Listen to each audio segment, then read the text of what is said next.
Hello everyone, welcome to Physics Wallah. My name is Danish Zafar. आज आप मेरे साथ हैं विक्रांत बैच के लेक्चर नंबर 5 में है, 4 में सॉरी। ठीक है, तो मैं एक बार क्विक रिवीजन कराना चाहता हूं कि हमने अभी तक के सारे लेक्चर्स में क्या क्या किया है। तो जो सबसे पहला लेक्चर था वो बेसिकली इंट्रोडक्शन था, बेसिक था। मैंने आपको बेसिक के बारे में बताया था किस तरीके से हम मतलब एनडीए सीडीएस की प्रिपरेशन कर सकते हैं, कौन कौन से सब्जेक्ट्स आते हैं, इंग्लिश को आप कैसे तैयार कर सकते हैं, इंग्लिश का क्या क्या सिलेबस है, हमने पहली क्लास में जाना था। उसके बाद की 3 क्लासेस में हमने 8 यूनिवर्सल रूल जो बेसिक्स ऑफ इंग्लिश ग्रामर को कवर करते हैं उन सब को कवर किया। साथ ही साथ हमारा एक और चैप्टर इसमें कवर हो गया, ऑक्सिलरी वर्ब्स डिटेल में। ठीक है, आज की जो क्लास है ना, ये डायरेक्ट मैं आपको प्रीवियस ईयर क्वेश्चंस कराने वाला हूं। इसमें कितने 50 प्रीवियस ईयर क्वेश्चंस है। कहने का मतलब है जो identification of part of speech पे क्वेश्चन आते हैं, अगर आपने ये क्लास ईमानदारी से देख ली तो मेरा वादा है आपसे कि आप सारे के सारे सही बना देंगे। थोड़ा सा दिमाग लगा देंगे तो सारे के सारे सही बना देंगे। जो एकदम कमजोर सड़ा हुआ बच्चा है, अपने आप को जो समझता है सर मेरी अंग्रेजी बर्बाद है, जो ये कहता है कि सर मुझसे अंग्रेजी में कुछ नहीं होता, अगर उसने भी इस क्लास को पूरा और ध्यान से देख लिया तो मैं उससे भी ये वादा करता हूं कि तू भी भाई बहुत सारे क्वेश्चंस बना देगा। अगर सारे नहीं तो बहुत सारे बना देगा। लेकिन जो थोड़ा सा दिमाग लगा सकता है, जिसकी इंग्लिश थोड़ी सी भी ठीक है, समझ लो वो आज धमाल मचा देगा। ठीक है, तो आइए चलते हैं और जानते हैं क्या होते हैं parts of speech.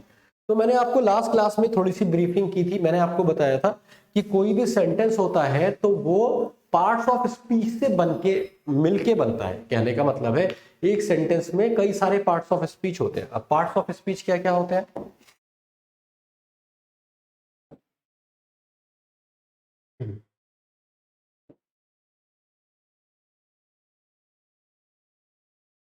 Nouns, pronouns, adjective, verb, adverb,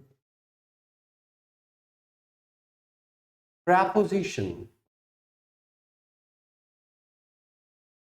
conjunction, interjection। तो ये हो गए 1 2 3 4 5 6 7 8। ये 8 पार्ट ऑफ स्पीच होते हैं।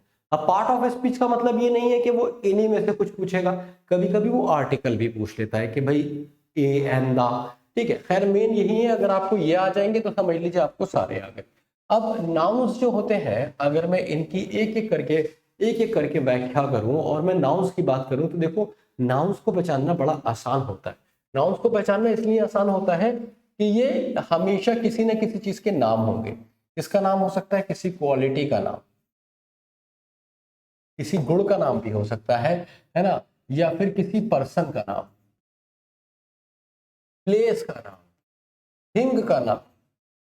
ठीक है, किसी भी चीज का अगर नाम है तो वो नाउन है और आप उसे नाउन की कैटेगरी में रख के आसानी से कर सकते हैं। ठीक है, अच्छा, जो प्रोनाउंस है, प्रोनाउंस कई तरीके से होते हैं। एक तो ये वाले होते हैं, है ना, जिसको आप कहते हैं first person, second person, third person, है ना, आई वी यू दे।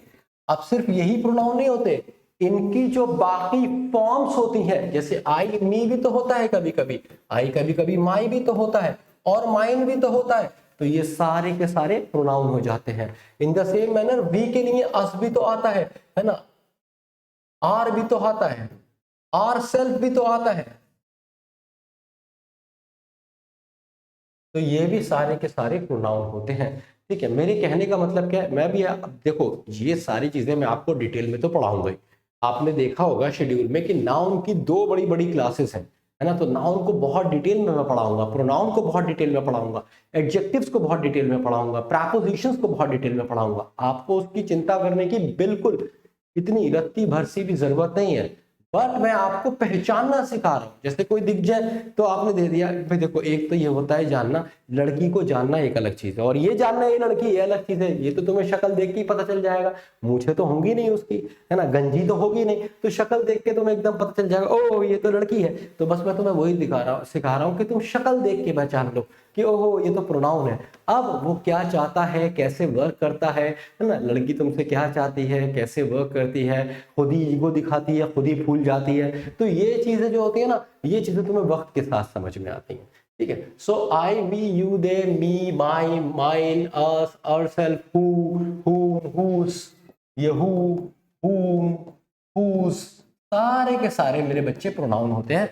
प्रोनाउन की क्लास में ना आत्मा और ज्यादा तृप्त हो जाएगी और ये चीजें आपको और क्लियर हो जाएंगी। अच्छा भाई, एडजेक्टिव क्या होते हैं?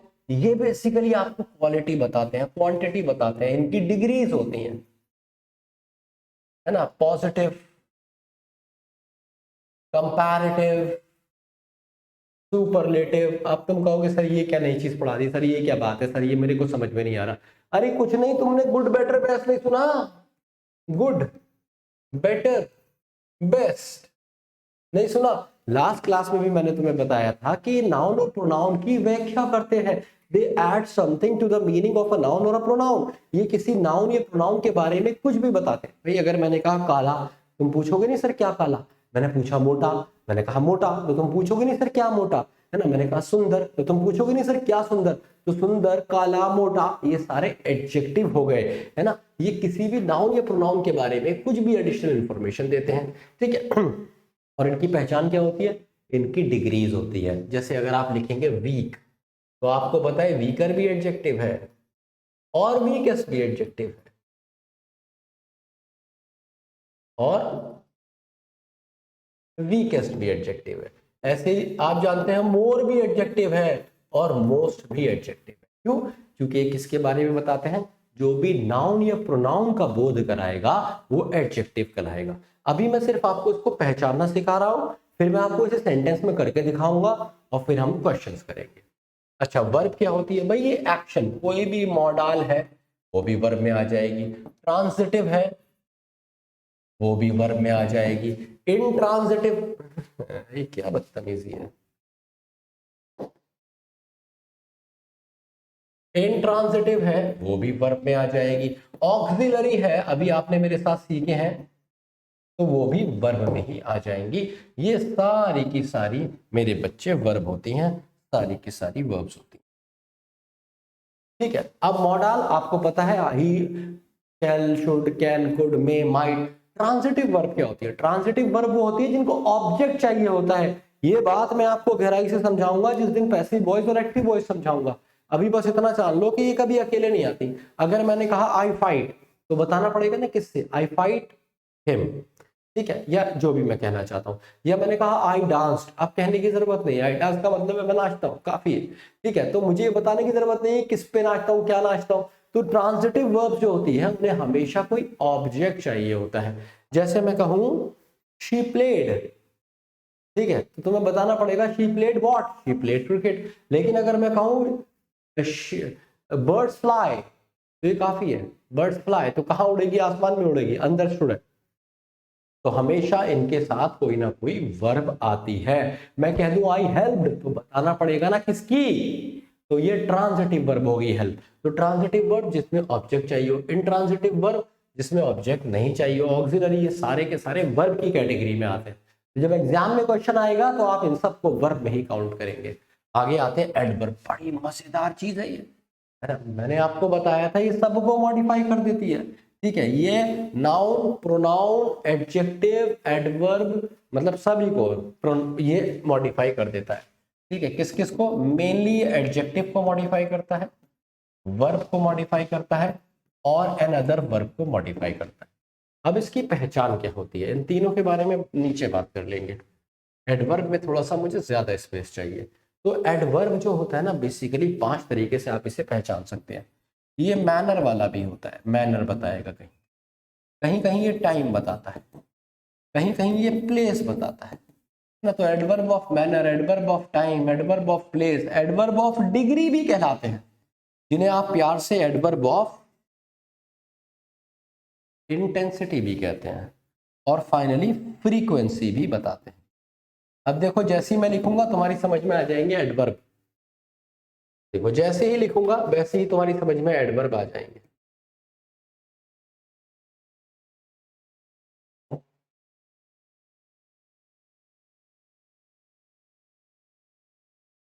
ठीक है, जैसे मैंने मैनर के लिखा तो तरीका बता रहा हूं मैं, नाइसली, ब्यूटिफुली, सैडली,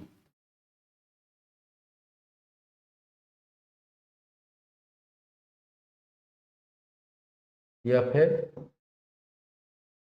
क्लेवरली। इसकी पहचान होती है, इसमें ज्यादातर एल वाई लगा होता है। तो जहां भी एल वाई लगता है वो ज्यादातर केसेस में एडवर्ब्स होते हैं, हमेशा नहीं होते पर ज्यादातर केसेस में वो एडवर्ब्स होते हैं। तो ये एडवर्ब ऑफ मैनर है, ये तरीका बता रहे हैं, एल वाई यही इनकी पहचान है। टाइम, एडवर्ब ऑफ टाइम क्या होते हैं? जैसे मैंने कहा सून, लेटर, टाइम ही तो बता रहे हैं, अर्ली, टाइम ही तो बता रहे हैं। तो लेटर, सून, अर्ली, या फिर आपने कहा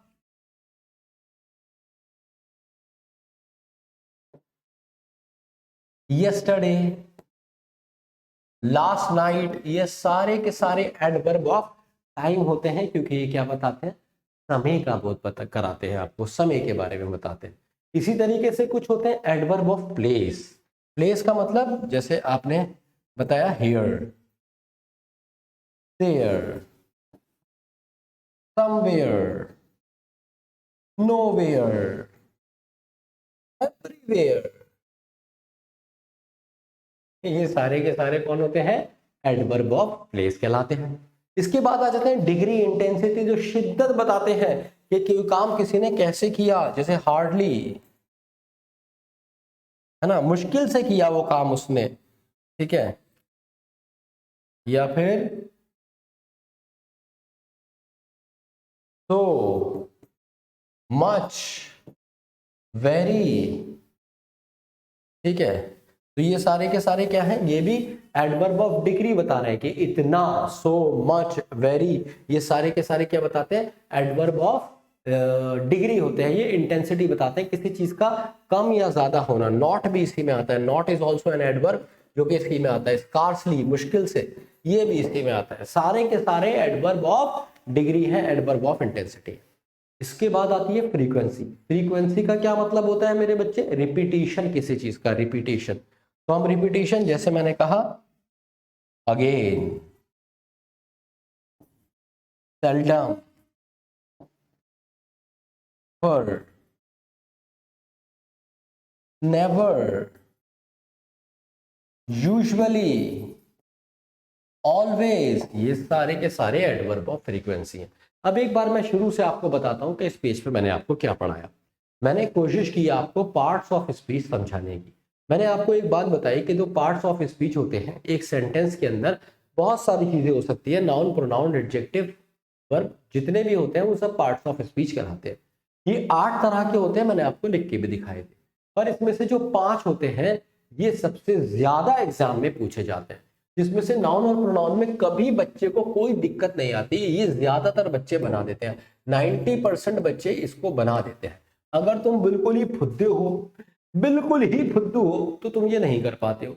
नहीं तो अगर तुमने थोड़ी बहुत भी अंग्रेजी पढ़ी है, अगर तुम रीडिंग करते हो, थोड़ा सा भी कुछ करते हो, तो कामयाबी तुम्हारे चूम लेगी। कदम, नाउन और प्रोनाउन तुम आसानी से बना दोगे। अब बात आती है एडजेक्टिव की। तो मैंने आपको एक बात बताई थी कि जो एडजेक्टिव होते हैं वो हमेशा क्वालिटी बताते हैं, किसी भी नाउन या प्रोनाउन के बारे में कुछ भी बताते हैं। जैसे मैंने कहा मोस्ट ब्यूटीफुल, तो ब्यूटीफुल क्या है? नाउन। मोस्ट क्या हो गया? एडजेक्टिव। या मैंने कहा आपसे कहा मैंने अ वेरी स्मॉल कैट, तो कैट नाउन हो गया, स्मॉल क्या हो गया? कैट के बारे में बता रहे हैं तो एडजेक्टिव हो गया। आप इसे आगे भी देखेंगे। वर्ब आप बहुत बेहतर जानते हैं क्योंकि हमने 8 यूनिवर्सल रूल में खूब भर भर के वर्ब्स करी है, तो ये भी आप बना देंगे। एडवर्ब में आपको दुविधा, शक, तकलीफ, दर्द, खाज हो सकती थी, लेकिन मैंने इतनी डिटेल में आपको बता दिया, इसके सारे पार्ट्स बता दिए कि भाई मैनर वाले भी एडवर्ब होंगे, टाइम वाले भी एडवर्ब होंगे, प्लेस वाले भी, इंटेंसिटी वाले भी और फ्रीक्वेंसी वाले भी। बोध किसका कराएंगे, किसके बारे में एक्सप्लेन करेंगे, किसको मॉडिफाई करेंगे? तो they modify, they usually modify adjective, verb or an other adverb. So they modify verb, adjective or another adverb. Now let's move on to the next page. So here we have done noun, pronoun, adjective, verbs and adverbs. Then we have prepositions।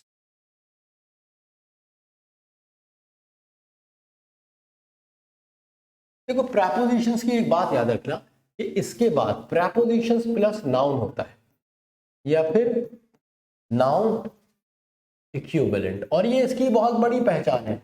वैसे तो preposition में कभी कोई गधा ही होगा जो गलती करेगा, क्योंकि प्रेपोजिशन तुम सब जानते हो छोटे छोटे देखने में ऐसे दिखते हैं, at, on, under, beneath, over, above, beyond,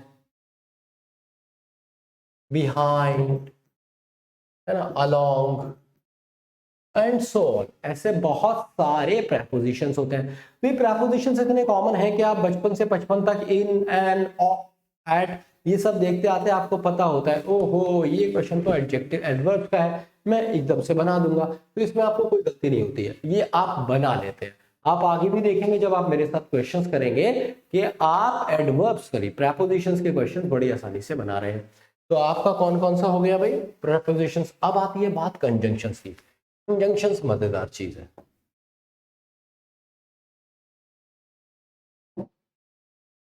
तो जो कंजंक्शंस होते हैं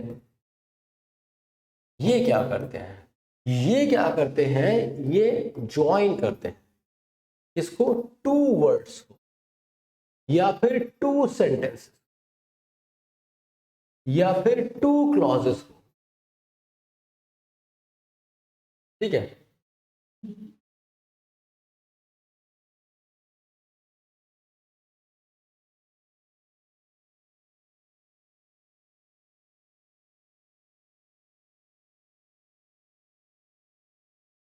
ठीक है। तो दो वर्ड्स को they join basically two words, two sentences और टू क्लॉसेस, दो को जोड़ते हैं। और ये भी बड़े कॉमन है, आप इन्हें देखते ही पहचान लेंगे। मैं दिखाता हूं कैसे। अरे आपको नहीं पता और क्या है, आपको नहीं पता एंड क्या है, आपको नहीं पता, आपको नहीं पता दो क्या है, आपको नहीं पता बिकॉज क्या है ना। तो आप ये कब लगाते हैं, जब दो सेंटेंसेस को आपको जोड़ना होता है। आप THAN व्हेन नहीं लगाते हैं क्या, आप WHEN व्हेन नहीं लगाते क्या, आप as soon as नहीं लगाते क्या। तो ये सारे के सारे काम आते हैं किसी ना किसी दो सेंटेंसेस या दो वर्ड्स को जोड़ने के लिए। और अभी आप जब मेरे साथ क्वेश्चंस करेंगे तो आप पाएंगे कि आपने इनको भी आसानी से पहचाना। आपको जहां कंफ्यूजन होंगे वो ये दो चीजें हैं, एडवर्ब और एडजेक्टिव में आप थोड़े से परेशान हो सकते हैं, बाकी सारी चीजें आप कुशल मंगल बना देंगे। अब एक आखिरी चीज है आपके पार्ट्स ऑफ स्पीच में जो मैं आपके साथ करने जा रहा हूं, जिसका नाम है इंटरजेक्शन। ठीक है, ये छोटी सी चीज है, एक बार इसको देख लेते हैं। देखिए जो इंटरजेक्शंस होते हैं ना, इंटरजेक्शंस बेसिकली ये एक्सक्लेमेशन मार्क्स के साथ यूज होते हैं और ये आपके इमोशंस बताते हैं। ये बेसिकली क्या होते हैं, बर्स्ट ऑफ इमोशंस होते हैं, एकदम से आपके इमोशंस निकल आए। जैसे आपने कुछ देखा और आपके मुंह से आपको पता चला कि आज आपका CDS का रिजल्ट आ गया है और आप सेलेक्ट हो गए हैं, तो आप क्या कहेंगे, हुर्रे, आप एकदम खुश हो जाएंगे। तो ये एक इंटरजेक्शन। ठीक है, आपको पता चला कि आपकी वाली की शादी हो रही है, बस कुछ ही दिन बाकी है और बस वो चली जाएगी आपकी दुनिया से, तो आपने क्या लिख दिया, हुर्रे के बाद आपने आलास। ठीक है, या फिर आपने लिख दिया वाव। जहां पे भी आप इतने तगड़े इमोशंस दिखाते हैं, इनकी पहचान होती है इसके बाद एक एक्सक्लेमेशन मार्क आता है। क्या आता है, एक्सक्लेमेशन मार्क, यही इनकी पहचान है। तो ये होते हैं इंटरजेक्शन, और ये मैंने आपको 8 पास्ट ऑफ स्पीच पहचानना बता दिए, देखना बता दिए। अब मैं एक सेंटेंस आपको दूंगा और हम सेंटेंस में करेंगे एक बार क्विक रिवीजन के साथ। नाउन और प्रोनाउन हमेशा सब्जेक्ट की तरह यूज होंगे, ठीक है, ज्यादातर केसेस में, और ये आप देखते हैं कि पहचान लेंगे। इनके बहुत सारे एग्जाम्पल भी मैंने आपको दे दिए। एडजेक्टिव हमेशा नाउन या प्रोनाउन के लिए आएगा, अगर नाउन या प्रोनाउन नहीं है तो एडजेक्टिव भी नहीं आएगा। ठीक है, तीसरी चीज मैंने क्या बताई आपको, अगली चीज क्या बताई, वर्ब। वर्ब आपको बहुत डिटेल में पिछली कुछ क्लासेस में पढ़ाई हैं, तो उम्मीद है कि वो आप आसानी से पहचान लेंगे। अब बचा आपका एडवर्ब। एडवर्ब यहाँ बहुत डिटेल से पढ़ा दिया है ना, मैनर वाले, टाइम वाले, प्लेस वाले, डिग्री वाले, इंटेंसिटी, फ्रीक्वेंसी, सारे पढ़ा दिए है ना, और इनके मल्टीपल एग्जाम्पल्स भी दे दिए, 5-5, 6-6 एग्जाम्पल दिए हैं ताकि कंफ्यूजन ना रहे आपके मन में कोई। इसके बाद मैंने आपको बताया कि प्रेपोजिशंस क्या होती हैं, प्रेपोजिशन की सबसे बड़ी पहचान, इसके बाद तुम्हें नाउन देखने को मिलेगा या नाउन इक्विवेलेंट देखने को मिलेगा, एट, ऑन, टुवर्ड्स, बियॉन्ड, ये सारे के सारे प्रेपोजिशंस होते हैं जो आप देख के समझ चुके हैं। फिर मैंने आपको कंजंक्शंस बताए और मैंने आपको बताया ये दो सेंटेंसेस, दो वर्ड्स या फिर दो क्लॉजेस को जोड़ने में काम आते हैं। And then I told you, then I gave you certain examples of conjunctions. Here we have interjection. Interjection, the interjection can easily be identified through exclamation mark। ये आसानी से exclamation mark के साथ आता है, आप इसे पहचान सकते हैं। अगर कभी दिक्कत हो रही है तो याद रखिए ये हो रहे, alas, wow, yeah, crap, these are all interjections। अब मैं आपको एक सेंटेंस दे रहा हूं और आपको मुझे बताना है, आपको मुझे उसमें बताना है कि कौन सा क्या है, ठीक है। जैसे मैंने सेंटेंस लिखा, The old man sang a very melodious song, but not very melodiously। The old man sang a very melodious song, but not very melodiously। अब तुम सोच रहे होगे सर इसमें हमें करना क्या है, तो देखो मैं कुछ वर्ड्स इसमें अंडरलाइन कर रहा हूँ, टिंग टिंग टिंग, टिंग टिंग टिंग, टिंग टिंग टिंग, टिंग टिंग टिंग। मैंने इसमें सारे ही वर्ड्स को अंडरलाइन कर दिया है। अब आपको मुझे बताना है कि जितने भी वर्ड्स आपके सामने लिखे हैं इनमें से कौन कौन से नाउन है, कौन से प्रोनाउन है, कौन से एडजेक्टिव है, कौन से एडवर्ब है, सबका पार्ट ऑफ स्पीच आपको बताना है। इसको बताने के लिए आप वीडियो को मेरी पॉज कर सकते हैं, पॉज करके आराम से आंसर बताइए, ठीक है। मैं भी 10 सेकंड का आपको टाइम दे देता हूं पॉज करके रीस्टार्ट करने के लिए, और फिर मैं इसे एक्सप्लेन कर दूंगा।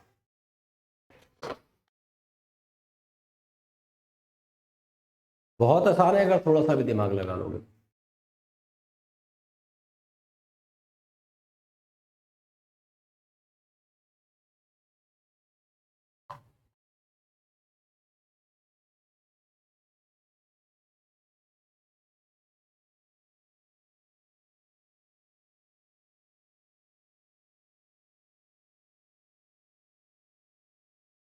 देखिए कितना आसान है ये। जब भी आपके पास ऐसा कोई क्वेश्चन आए तो सबसे पहले आप नाउन ढूंढ लेंगे, क्योंकि सभी कुछ नाउन से जुड़ा हुआ है। अगर आपको नाउन मिल जाता है तो सारी चीजें आसान हो जाती है। तो सबसे पहले आप नाउन ढूंढेंगे। तो नाउन, गली का बच्चा बच्चा जानता है, मैन नाउन है। और चलते हैं आगे, गली का बच्चा बच्चा जानता है, सॉन्ग नाउन है। मैन कॉमन नाउन नहीं है, मैन जानते हो ना। इसके बाद सॉन्ग, गाना, ये भी नाउन हो गया। अच्छा भाई अब जरा देखते हैं आदमी कैसा था, मैन, आदमी कैसा था, मैन था बुढ़ा, ओल्ड, तो ये क्या हो गया, एडजेक्टिव। एडजेक्टिव क्यों हुआ, क्योंकि इसने नाउन को मॉडिफाई, किया, ठीक है। नाउन के बारे में कुछ भी इंफॉर्मेशन दी। अच्छा जी, सॉन्ग कैसा था, मेलोडियस था, सुरीला था, तो सुरीला क्या हो गया, एडजेक्टिव हो गया। सुरीला क्या हो गया, एडजेक्टिव हो गया। कैसे पहचाना एडजेक्टिव हुआ, भाई नाउन को मॉडिफाई कर रहे हैं, नाउन के बारे में कुछ भी बता रहे हैं। सॉन्ग ही तो मेलोडियस है, मैन थोड़ी मेलोडियस है ना, तो सॉन्ग के बारे में बता रहा है। कितना मेलोडियस है, वेरी मेलोडियस, काफी, तो काफी क्या बता रहा है, काफी, डिग्री, इंटेंसिटी बता रहा है ना, ये वाला हो गया, ये डिग्री इंटेंसिटी बता रहा है कि भाई कितना है। तो सीधी सी बात है, ये भी क्या हो गया, एडवर्ब हो गया, ठीक है। सो दी ओल्ड मैन सैंग, गाया, तो गाना एक्शन हो गया, तो ये वर्ब हो गया। और ये तो गली का कुत्ता कुत्ता जानता है कि भाई ये आर्टिकल है, ए एंड द, ये कहीं भी दिख जाए तो याद रखो ये तो आर्टिकल है, ठीक है। तो the old man सैंग a very melodious song, but यहाँ पे एक बात खत्म हो गई है, नई बात शुरू हो रही है। तो बट क्या हो जाएगा, कंजंक्शन हो जाएगा। दो सेंटेंसेस को जोड़ रहा है, दो वर्ड्स को जोड़ रहा है, बट लेकिन तो कह रहा the old man सैंग a very melodious song, एक बूढ़े आदमी ने गाया एक बड़ा ही सुरीला गाना, लेकिन अब लेकिन क्या हुआ, नॉट वेरी मेलोडियसली, लेकिन उसने बहुत सुरीलेपन से नहीं गाया, लेकिन उसने बहुत सुरीलेपन से नहीं गाया, तो गाया के लिए ही तो आए हैं तीनों, है ना। क्या नहीं किया उसने मेलोडियसली, सैंग नहीं किया उसने मेलोडियसली, सैंग क्या था, वर्ब था, तो क्या नहीं किया उसने मेलोडियसली, सैंग नहीं किया मेलोडियसली, तो सैंग क्या हो गया मेरे बच्चे, एडवर्ब हो गया। आई ना बात समझ में। वैसे भी इसमें एल वाई लगा है, ऐसे भी पहचान सकते हो। और वेरी हमने देखा पीछे, पहले भी एडवर्ब था, ठीक है, वेरी वेरी क्या हो गया, यहाँ पे भी ये एडवर्ब हो गया। एक एडवर्ब दूसरे एडवर्ब को मॉडिफाई कर रहा है। और मैंने पिछले केस में बताया, यहाँ पीछे बताया कि नॉट एडवर्ब होता है ज्यादातर केसेस में, ये देखो ये लिखा है, तो नॉट भी क्या हो गया, नॉट भी क्या हो गया, एडवर्ब हो गया। कैसे एडवर्ब हुआ, अरे नॉट वेरी, बहुत ज्यादा सुरीला नहीं गया उसने, तो ये नॉट किसके लिए आया, वेरी के लिए, क्योंकि कह रहा है बहुत ज्यादा, बहुत क्या है वेरी, बहुत ज्यादा सुरीला नहीं गाया, तो ये अल्टीमेटली एक दूसरे को मॉडिफाई कर रहे हैं और तीनों के तीनों एडवर्ब। उम्मीद है कि ये चीज आपको क्लियर हो गई होगी, है ना। अच्छा देखो, ये चीज ऐसी नहीं है कि तुम्हें एक दिन में आ जाए, ये प्रैक्टिस करते करते आएगी। आप मेरे साथ क्वेश्चंस करेंगे, इसीलिए मैं भर भर के क्वेश्चंस लाया हूँ, 50 क्वेश्चन लाया हूँ, पर एक क्वेश्चन मैं आपको और इसी तरीके से कराना चाहता हूँ। इस तरीके से आपके एग्जाम में नहीं आएगा, पर ये टफेस्ट तरीका है। अगर आपको ये तरीका आ गया तो आप एग्जाम वाले क्वेश्चन भमोड़ दोगे। नहीं समझे, मैं तुम्हें कराऊंगा किसी बड़े जानवर का शिकार, नहीं समझे तुम। जैसे भाई एक बात सुनो, अगर मैंने तुम्हें भालू का शिकार कराया है, ठीक है, अगर तुम चले गए हो सीधे शेर के शिकार पे, है ना, उसके बाद तुमसे बोला जाए खरगोश मार लोगे, जंगली सुअर मार लोगे, या हिरन का शिकार कर लोगे, तो तुम क्या कहोगे, भमोड़ दूंगा सर, भमोड़ दूंगा ना। क्यों, क्योंकि तुम पहले बड़े शिकार कर चुके हो। तो इसलिए मैं तुम्हें पहले बड़े शिकार करा रहा हूँ, टफ और डिफिकल्ट क्वेश्चंस करा रहा हूँ। उसके बाद जब तुम्हें इजी शिकार आएंगे, तुम्हें लगेगा ओ ये तो खरगोश था, ये तो हिरन था, तुम मारते जाओगे और आगे बढ़ते जाओगे। तो आइए चलते हैं अगले क्वेश्चन की तरफ।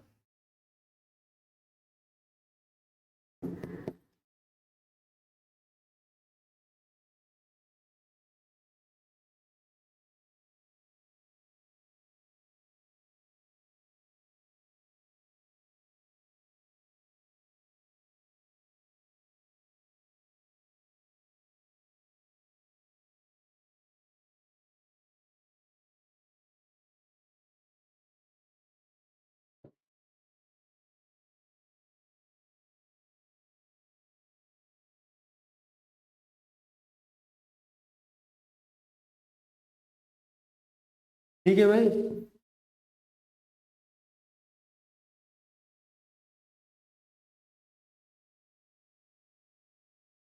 फिर से 10 सेकंड का टाइम है, ध्यान से इसको देखिए। जिस जिस वर्ड को मैंने अंडरलाइन किया है सभी को किया है, आपको इसका पार्ट ऑफ स्पीच सोचना है, निकालना है। इस सब के लिए मैं आपको देता हूं 10 सेकंड का समय। आप क्या करेंगे, वीडियो को पॉज करेंगे, पॉज करके सोचेंगे कि इसका आंसर क्या हो सकता है। All the best, go for it.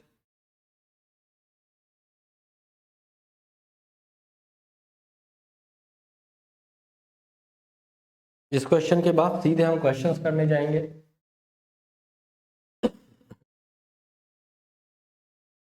तो एक बार पहले की तरह ही करेंगे जैसे मैंने आपको ये वाला क्वेश्चन कराया था। हमने सबसे पहले इसमें नाउन्स ढूंढ लिए थे, तो आप यहाँ पे भी सबसे पहले नाउन्स ढूंढ लेंगे। तो डे क्या है बच्चा, नाउन हो गया, ठीक है। टी क्या है, प्रोनाउन हो गया। बस ढूंढते जाओ, लिखते जाओ, प्रोनाउन हो गया। आई क्या है, नाउन हो गया।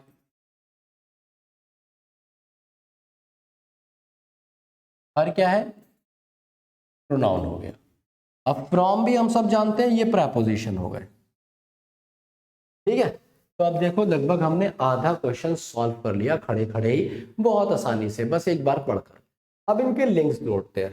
डे कैसा था, वेरी डे, उसी दिन की बात कर रहा है, उसी खास दिन की। द वेरी डे का मतलब है खास उसी दिन जिस दिन वो गई, तो द वेरी डे, तो वेरी यहाँ पे एडजेक्टिव हो जाएगा। क्यों, क्योंकि डे के लिए आया है, टेढ़ा क्वेश्चन था। डे क्या है, नाउन, नाउन को मॉडिफाई करेगा, क्या बनेगा, एडजेक्टिव।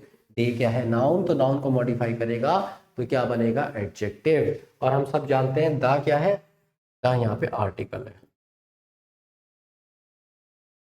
ठीक है, तो चलो ये भी हो गया। अब लेफ्ट हम सब जानते हैं वर्ब की सेकंड फॉर्म है, वर्ब की सेकंड फॉर्म है ना, पास्ट इंडेफिनिट है, पास्ट है, पास्ट वर्ब है, तो ये भी सॉल्व हो गया। तो the very day she left हो गया, आई एंडेड, अब हम फिर जानते हैं ये भी वर्ब की सेकंड फॉर्म है, तो ये भी वर्ब हो गई है ना, पास्ट की वर्ब हो गई। तो आई एंडेड, अब यहां दिक्कत है, ऑल दी नेसेसरी लिंक्स, मैंने सारे लिंक्स कट ऑफ कर दिए, एंड कर दिए, तो लिंक्स क्या हो जाएगा, लिंक्स हो जाएगा नाउन, है ना। और लिंक्स कैसे थे, जरूरी लिंक, ऑल दी नेसेसरी, जरूरी, है ना, तो नेसेसरी क्या हो जाएगा, एडजेक्टिव, सारे जरूरी लिंक, कौन से लिंक, जरूरी, तो ये एडजेक्टिव हो गया, है ना। ऑल द हम जानते हैं आर्टिकल है, ऑल क्या होगा, ऑल दी नेसेसरी लिंक, है ना, ऑल द नेसेसरी लिंक, तो ऑल किसके लिए आया, द नेसेसरी लिंक्स। तो अगर आप पूरा द नेसेसरी लिंक देखेंगे, एक चीज बताता हूं,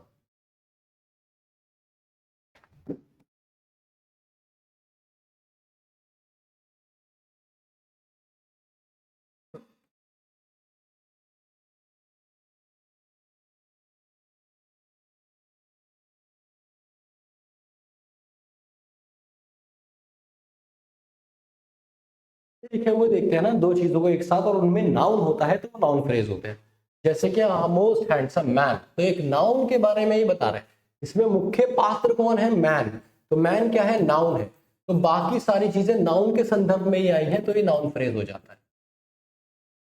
आई बात समझ में। ऐसे जब आपने कहा आ ब्यूटीफुल गर्ल, तो आ भी गर्ल है, ब्यूटीफुल भी गर्ल है, तो ये क्या हो गया, नाउन फ्रेज हो गया। तो नाउन फ्रेज बेसिकली क्या होते हैं, नाउन फ्रेज में होते हैं जो कुछ भी नाउन के बारे में बताते हैं। तो नेसेसरी लिंक क्या हो गया, लिंक हो गया नाउन, नेसेसरी क्या हो गया, एडजेक्टिव, तो ये भी क्या हो गया, नाउन फ्रेज हो गया, क्योंकि लिंक्स के बारे में ही बताया जा रहा है। तो आप परेशान नहीं होइएगा, जहां भी आपको ऐसा लिंक्ड मिले, दो चीजें मिले, इसी एक नाउन के बारे में बता रही, वो नाउन फ्रेज होता है। तो आप इसे द नेसेसरी लिंक्स को नाउन फ्रेज भी कह सकते हैं। I ended all the necessary links, जितने भी नेसेसरी थे, तो ये हो जाएगा आपका एडवर्ब ना, ऑल दी नेसेसरी, कौन से, जितने भी नेसेसरी थे वही काटे, सारे लिंक्स नहीं काटे, जरूरी वाले काट दिए, ऑल दी नेसेसरी, तो नेसेसरी एडजेक्टिव हुआ, तो ऑब्वियसली ये क्या हो जाएगा, एडवर्ब हो जाएगा। इसमें एक चीज मैंने आपकी और ऐड कर दी है, क्या, कि मैंने आपको नॉन फ्रेज समझा दिया। ठीक है, अब सीधे क्वेश्चंस करेंगे। एक बार 10 सेकंड में क्विक रिवीजन। मैंने आपको बताया कि पार्ट्स ऑफ स्पीच 8 होते हैं, बहुत डिटेल में उन 8 के बारे में मैंने आपको एक्सप्लेन कर दिया है। इसके बाद मैंने आपको कुछ क्वेश्चंस भी कराए कि एग्जाम में इस तरीके से क्वेश्चंस आते हैं, पर ये मोस्ट डिफिकल्ट क्वेश्चन है, ऐसा क्वेश्चन आपको नहीं मिलेगा। ठीक है, मैं आपको दिखाऊंगा आपको कितना पप्पू क्वेश्चन मिलेगा और आप उसे कैसे बना देंगे। मैं आपके प्यार में आज लेकर आया हूँ, नाउन फ्रेज भी मैंने आपको पढ़ा दिया, आज मैं आपके प्यार में लेके आया हूँ 50 क्वेश्चंस। कितने क्वेश्चंस, 50 क्वेश्चंस। और मजेदार बात यह है कि ये क्वेश्चंस हैं previous year, previous year questions है। तो आज आप मेरी क्लास में पढ़ने के बाद ये भी जान पाएंगे कि आप 50 में से एक ही क्लास करके कितने क्वेश्चंस बना पाए। ठीक है, तो ये मुझे जरूर बताइए, ये पिछले कुछ सालों में आपके सीडीएस एग्जाम्स में आ चुके हैं क्वेश्चंस। तो पहला क्वेश्चन ये है, हर क्वेश्चन के लिए मैं आपको 10 सेकंड का टाइम दूंगा। आपको बताना है कि जो अंडरलाइन वर्ड है सिंस, सिर्फ इसी के बारे में बताना है कि सेंटेंस के संदर्भ में, अलग से मत देखना इसको, इस सेंटेंस के संदर्भ में ये प्रेपोजिशन है, ये एडजेक्टिव है, एडवर्ब है, नाउन है या कंपैरिजन है, इन चार में से किसी एक को पिक करना है ना। हर क्वेश्चन को करने के लिए आपको मिलेंगे, मान के चलिए 10 सेकंड का समय। ठीक है, क्योंकि मैं जल्दी जल्दी चलूंगा, सो हियर वी गो। अब वीडियो रिकॉर्डेड है ये, तो आप क्या कर सकते हैं, जहां भी अगर आपको लगे कि मुझे ज्यादा टाइम चाहिए इस क्वेश्चन पे, आप वीडियो को पॉज कर दीजिए और आगे बढ़ जाइए। सॉरी, आज मेरी तबीयत थोड़ी सी नासाज है, पर वो कई दिन से चल रही है, पर मेरी हर दिन क्लास होती है तो मैं रेस्ट ले नहीं पा रहा हूँ, मन में समझ में नहीं आ रहा कब रेस्ट। तो देखिए कितना आसान है, दे हैव बीन ड्राइविंग, ये हम समझाते हैं कि वो ड्राइव करते आ रहे हैं या कर रहे हैं। ड्राइविंग क्या हो जाएगा, यहाँ पे वर्ब है,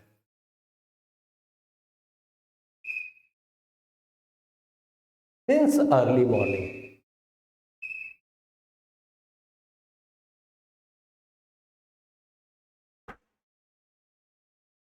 दे have been driving since early morning. को कब से ड्राइव कर रहे हैं, ड्राइविंग कब से कर रहे हैं, सिंस कब से, तब से, मतलब अर्ली मॉर्निंग से अब तक कर रहे हैं। तो ये क्या हो गया, एडवर्ब हो गया ना, है ना। क्यों, क्योंकि ये ड्राइविंग को मॉडिफाई कर रहा है। ड्राइव कर रहा है, कब से कर रहे हैं, तब से अब तक कर रहे हैं। तो ड्राइविंग क्या हो गया, वर्ब, वर्ब। और ये अर्ली मॉर्निंग, ये अर्ली भी क्या है, अर्ली एडजेक्टिव है ना? क्योंकि मॉर्निंग नाउन है, समझ रहे हो ना, मॉर्निंग नाउन है। तो कितनी मॉर्निंग, अर्ली मॉर्निंग, तो अर्ली एडजेक्टिव हो गया। कब से, सिंस, ड्राइव कर रहे हैं, तो ड्राइव वर्ब है, वर्ब को मॉडिफाई करेगा, एडवर्ब होगा। Answer is B. आसान क्वेश्चन था, मुझे उम्मीद है आपने बना दिया होगा। Question number 2।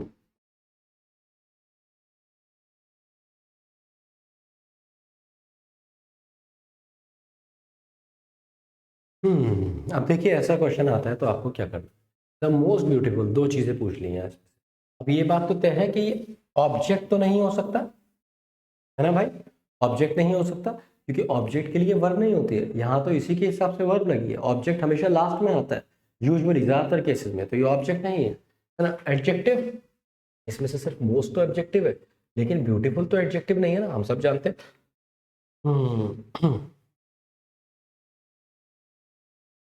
Sorry, most beautiful adjective है,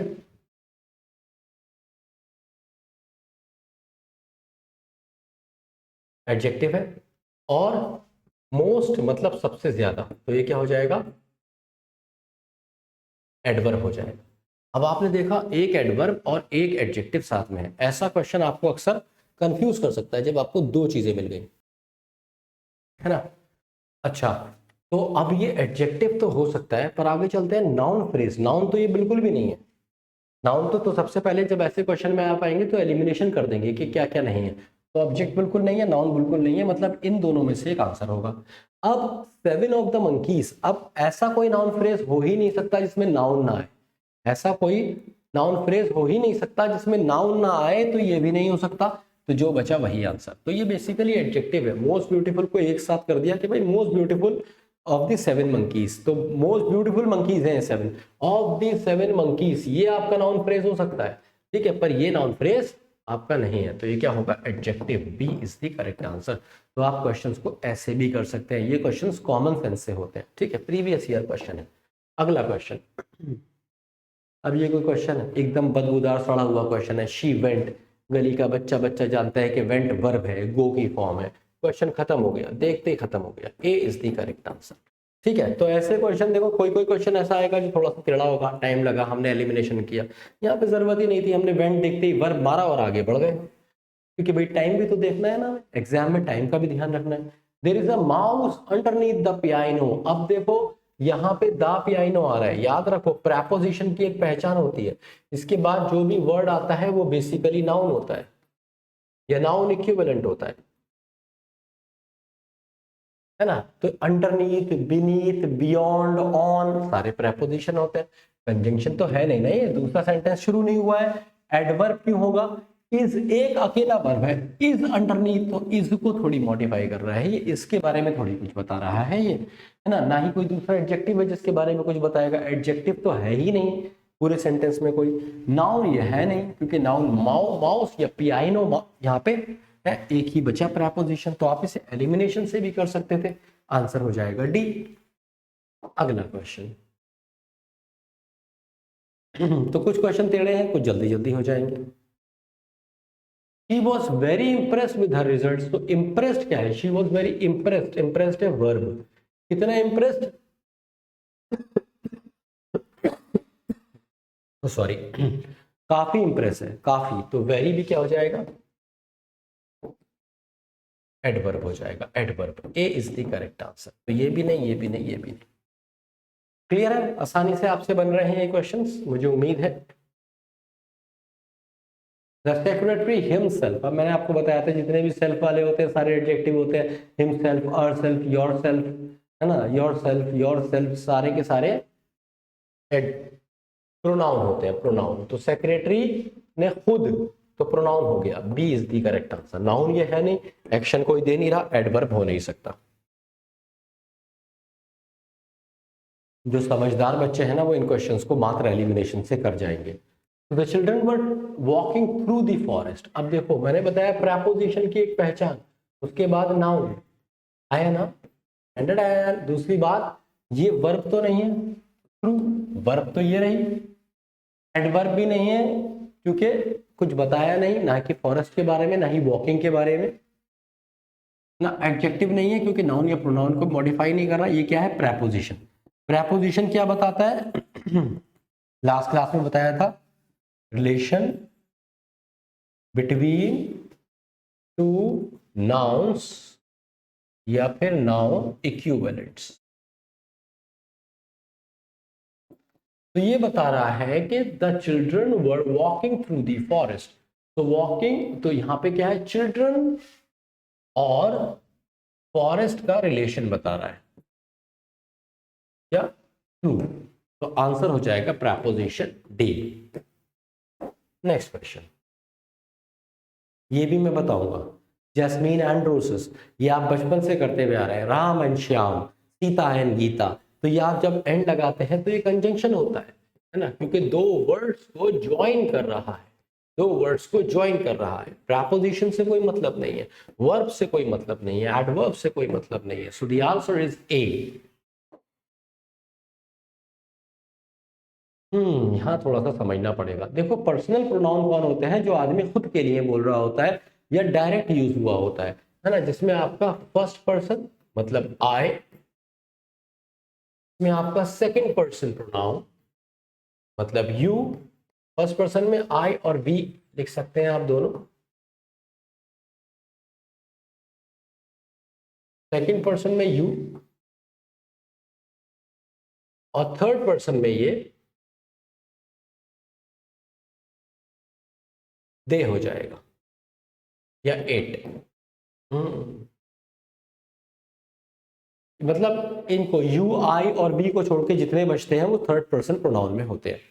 ठीक है, अब पर्सनल प्रोनाउन वो होते हैं जो किसी पर्सन, एनिमल या थिंग के बारे में डायरेक्टली बता रहे होते हैं, वो पर्सनल प्रोनाउन होते हैं। जैसे मैंने कहा इट इज अ कैट, तो यहां पे इट पर्सनल प्रोनाउन हो जाएगा। और जो इम्पर्सनल प्रोनाउन होगा वो क्या हो जाएगा? इम्पर्सनल जो होंगे वो किसी पर्सन के बारे में नहीं आएगा, वो किसी प्लेस के बारे में भी नहीं आएगा। ठीक है, ये वो किसी एनिमल के बारे में भी नहीं आएगा, बट वो ऐसे कुछ बता रहा होगा कि अरे बारिश हो गई है, ये लो बारिश आ गई। ये जैसे मैं कहूं इट्स रेनिंग, तो यहां पे इम्पर्सनल प्रोनाउन हो गया। या it is a good chance. ठीक है, तो इट क्या हो गया? इम्पर्सनल प्रोनाउन हो गया। ऐसे इट इज 11 o'clock, तो ये डायरेक्ट नहीं बोल रहा है, इनडायरेक्ट बोल रहा है। B is the correct answer. Relative pronoun ये वाले होते हैं हु, whom, whose, that, ये वाले सारे जो होते हैं ना रिलेटिव प्रोनाउन होते हैं। ये बीच में आते हैं, रिलेशन बताते हैं। जैसे मैंने कहा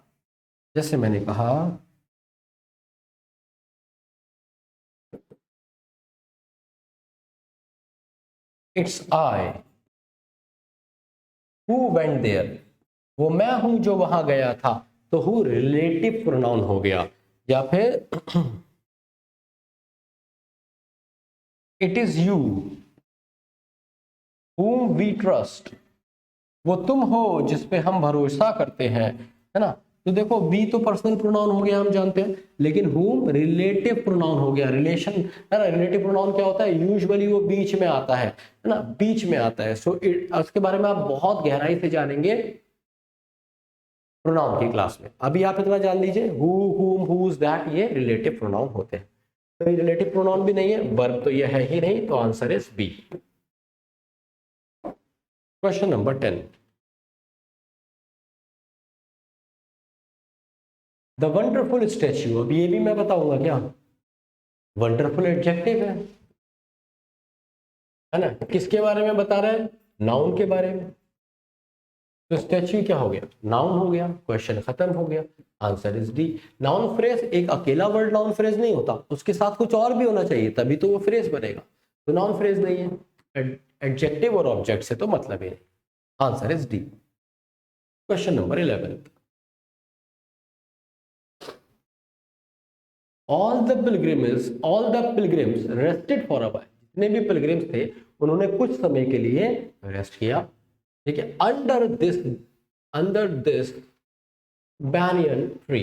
तो जब आपने कहा अंडर, तो मैंने बताया था under, over, beyond, along, across, सारे prepositions, C is the correct answer.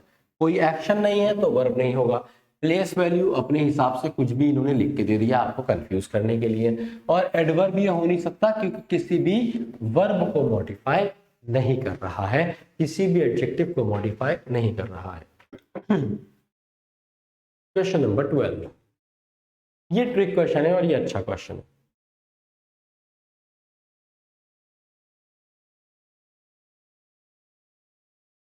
अगर यहाँ पे दिस के साथ बॉय नहीं होता, दिस होता, जैसे दिस इज आ बॉय, तो आप दिस के लिए कह सकते थे कि ये प्रोनाउन था, कौन सा, डेमोन्स्ट्रेटिव प्रोनाउन। जब हम कहते हैं ना दिस इज अ कैट, है ना, दैट वाज द बॉय, है ना, या this is the thing I wanted to buy, तो जब हम दिस डेमोन्स्ट्रेट करते हैं तो ये दिस बेसिकली डेमोन्स्ट्रेट प्रोनाउन होता है। कब, when not used with a noun, समझ रहे हो मेरी बात, जब ये किसी नाउन के साथ इस्तेमाल नहीं होता, अकेला होता है, दिस इज अ कैट ना, दैट वाज अ डॉग, तो ये जब अकेला यूज होगा, इसके बाद कोई नाउन नहीं आएगा, तो ये खुद प्रोनाउन होगा, है ना, प्रोनाउन होगा, डेमोन्स्ट्रेटिव प्रोनाउन, डेमोन्स्ट्रेटिव प्रोनाउन। लेकिन एक बात तय है, अगर ये किसी नाउन के साथ आ रहा है, अगर ये किसी नाउन के साथ आ रहा है, तो ये खुद तो एडजेक्टिव हो गया ना, ये लड़का, तो लड़के के बारे में कुछ भी बताया जा रहा है तो वो एडजेक्टिव हो जाता है, और इसलिए यहाँ पे ये एडजेक्टिव होगा, आंसर होगा डी। तो ना ही ये प्रोनाउन है, आर्टिकल ये है नहीं, क्योंकि दिस, ए, एन और दा ही आर्टिकल हो सकते हैं, और एडवर्ब भी नहीं है ना, क्योंकि किसी वर्ब को मॉडिफाई नहीं कर रहा, answer is D. Question number 13, ये भी बताऊंगा क्या, फाइट की सेकंड फॉर्म फॉट। अच्छा, यहाँ पे एक दिक्कत है, ही फॉट, तो क्या बताया जा रहा है किससे फाइट की, जी हाँ, मैंने आपको बताया था ट्रांजिटिव वर्ब्स वो होती हैं जिनके बाद कोई ऑब्जेक्ट चाहिए होता है। अगर मैं सिर्फ इतना कह दूं दी एंट्स फॉट, तो नहीं पता ना किससे, तो आपने बताया दी वैप्स, वैप्स एक और तरह के कीड़े होते हैं, दी एंट्स फॉट्स दी वैप्स, तो वैप्स यहाँ पे इसका ऑब्जेक्ट हो गया, है ना, तो हमेशा ट्रांजिटिव वर्ब का ही ऑब्जेक्ट होता है, तो इंट्रांजिटिव ये है नहीं, ट्रांजिटिव हो जाएगा, डेमोन्स्ट्रेटिव वर्ब भी नहीं है और एडजेक्टिव भी नहीं है, तो answer is B. Next question,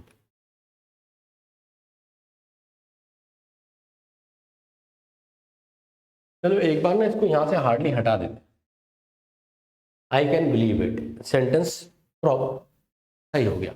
अब जैसे ही मैं हार्डली लगाऊंगा, तो हार्डली का मतलब यहाँ पे मुश्किल से आता है, रेयरली, स्कार्सली आप कह सकते हैं, बेयरली भी कह सकते हैं, बेयरली मुश्किल से, बेयरली। तो I can hardly believe it, तो किसको ये अफेक्ट कर रहा है, बिलीफ को।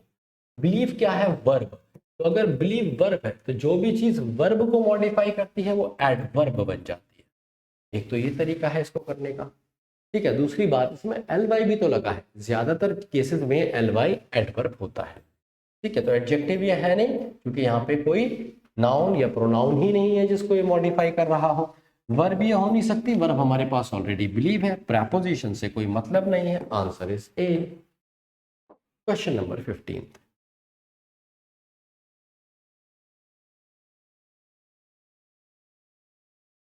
What is the latest news. अब ये कितना आसान क्वेश्चन है, हम सब जानते हैं न्यूज क्या है, नाउन, आगे का पढ़ने की जरूरत ही नहीं है। न्यूज क्या है, नाउन, कैसी न्यूज है, अभी की बात कर रहे हो, लेटेस्ट जो न्यूज है, तो प्रोनाउन तो वैसे भी नहीं है, एडजेक्टिव नहीं है, हाँ सॉरी, तो लेटेस्ट नाउन है, न्यूज नाउन है, तो जो न्यूज को मॉडिफाई करेगा वो क्या बनेगा,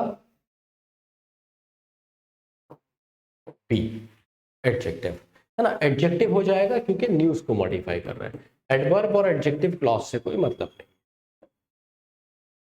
क्वेश्चन नंबर 16। अब ये क्वेश्चन है आपका 8 यूनिवर्सल रूल से सॉल्व हो सकता है, जिसमें थोड़ा 8 यूनिवर्सल रूल में ध्यान दिया होगा ना, जहां पे मैंने जिरंड और प्रेजेंट पार्टिसिपल समझाए थे, वहां चीजें थोड़ी सी आसान हो गई हैं आपके लिए, अगर आपको वो याद है।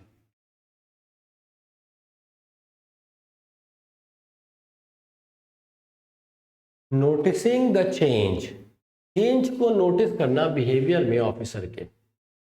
The cadet return to their position. Notice करना सेंस नहीं आ रहा है इसका, इसका सेंस आ रहा है नोटिस करते हुए।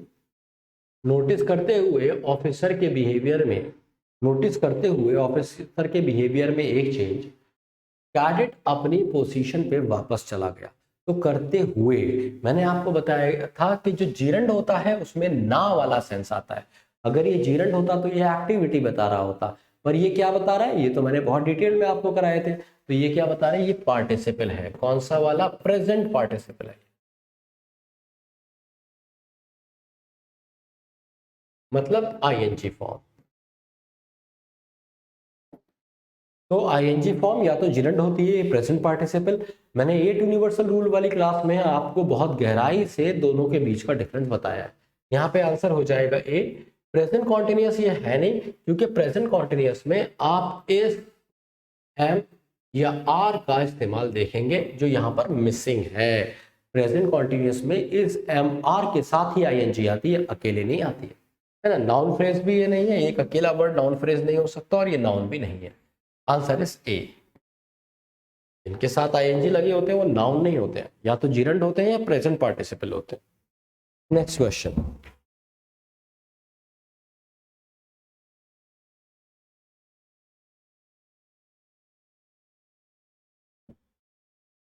यार ये कितना आसान क्वेश्चन है, ये अगर आपने 8th क्लास में भी टेंस पढ़े होंगे तो भी आपको याद होगा। देखो,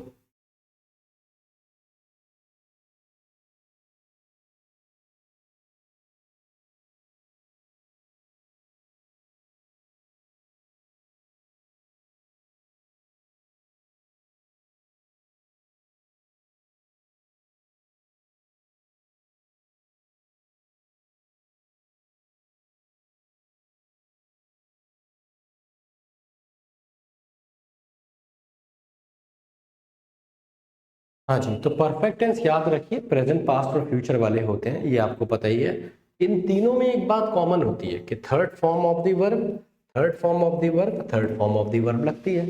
अब अगर प्रेजेंट का है तो आप जानते हैं हैज या हैव के साथ थर्ड फॉर्म लग जाएगी, मानते हो ना बात। अब अगर ये पास्ट का है तो पास्ट में सिर्फ एक यूज होता है, हैड के साथ थर्ड फॉर्म लग जाएगी। और अगर ये फ्यूचर का है तो विल या शेल के साथ हैव लगा के थर्ड फॉर्म लग जाएगी। विल या शेल के साथ हैड तो नहीं लगा सकते ना, हैज भी नहीं लगा सकते। 8 यूनिवर्सल रूल में पढ़कर आए हो तो हैव लगा के थर्ड फॉर्म, बस इतना सिंपल है। तो ये देखते ही आपको पता चल गया कि पास्ट परफेक्ट वर्ब है, पास्ट परफेक्ट वर्ब। सिर्फ पास्ट टेंस तो है नहीं, सिर्फ अगर पास्ट टेंस होता है तो उसमें second form of the verb use होती है। मैंने बताया था ना, सिर्फ पास्ट इंडेफिनिट एकमात्र ऐसा टेंस है जिसमें second form of the verb use होती है। 8 यूनिवर्सल रूल का इस्तेमाल हर क्लास में होता रहेगा, याद रखिए, है ना। तो ये भी नहीं है, इंडिपेंडेंट इंडिपेंडेंट क्लॉज कोई मतलब नहीं, तो ये दो वर्ड पूरा क्लॉज नहीं है ना। तो when he reach the department, जब वो डिपार्टमेंट पहुंचा था तो ऑफिसर्स पहले ही जा चुके थे। तो past perfect verb, A is the correct answer. Next question, question number 18।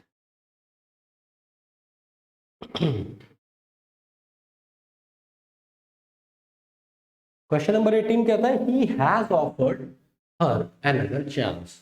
He has offered, अभी मैंने आपको बताया था क्या कि हैज या have plus third form present perfect हो जाएगा। तो क्या यहाँ पे ऐसा कुछ दे रखा है, पास्ट टेंस तो ये है नहीं, perfect tense, C is the correct answer. बस ट्रांजिटिव वर्ब अगर ये अकेला ऑफर्ड की बात कर रहा होता तो हम सोचते हैज ऑफर्ड हर, है ना, या फिर इंट्रांजिटिव वर्ब भी हम तभी सोचते अभी यहाँ पे सीधे हमें टेंस दिख रहा है, परफेक्ट टेंस, हम लगा के आगे बढ़ेंगे। सी इज द करेक्ट आंसर। अब बताओ ये कितना आसान क्वेश्चन है। ये आप पढ़ भी चुके हैं मेरे साथ 8 यूनिवर्सल रूल में।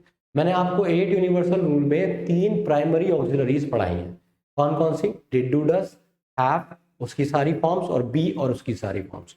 और ये जो क्वेश्चन आया है ये वहीं से आया है, बी की सारी फॉर्म्स, जिसमें से एक थी इज। याद है ना? Be, is, am, are, was, were, being, been.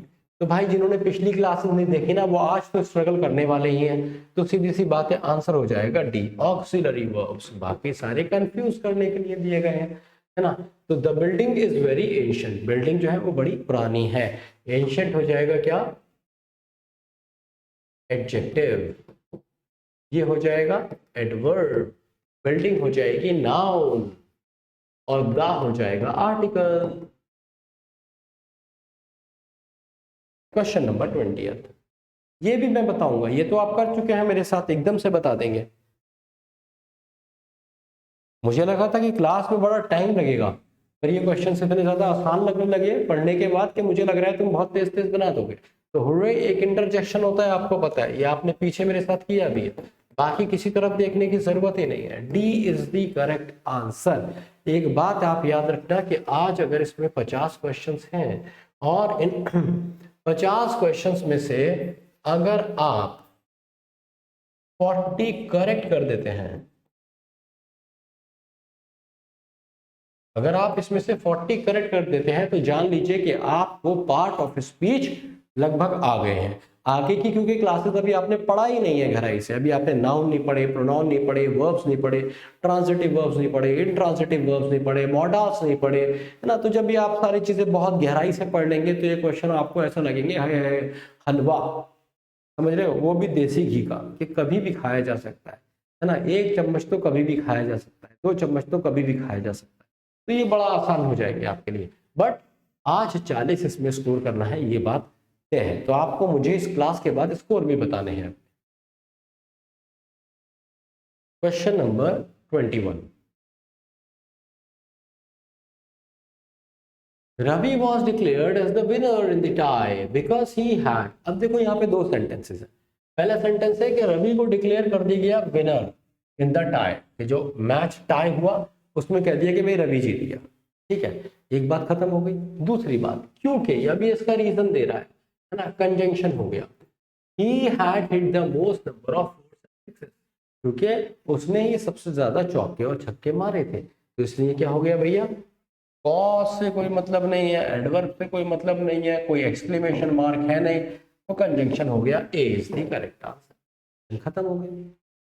आइए, तो आपको कंफ्यूज नहीं होना ज्यादा। अब देखो यहाँ पे बच्चा फंसा होगा, लेकिन वैसे मुझे नहीं लगता फंसा होगा। अगर यहाँ पे एक ऑप्शन आपके पास होता प्रेपोजिशन वाला, तो आप सोच रहे होते कि अराउंड को प्रेपोजिशन लगा दो। लेकिन याद रखो, एक बात याद रखना, मैंने आपको पहले भी बताया, एक बार फिर बता रहा हूँ, प्रेपोजिशन के बाद नाउन का आना अनिवार्य होता है। प्रेपोजिशन के बाद नाउन आता है अक्सर, उसके संदर्भ में कोई ना कोई नाउन जरूर होता है।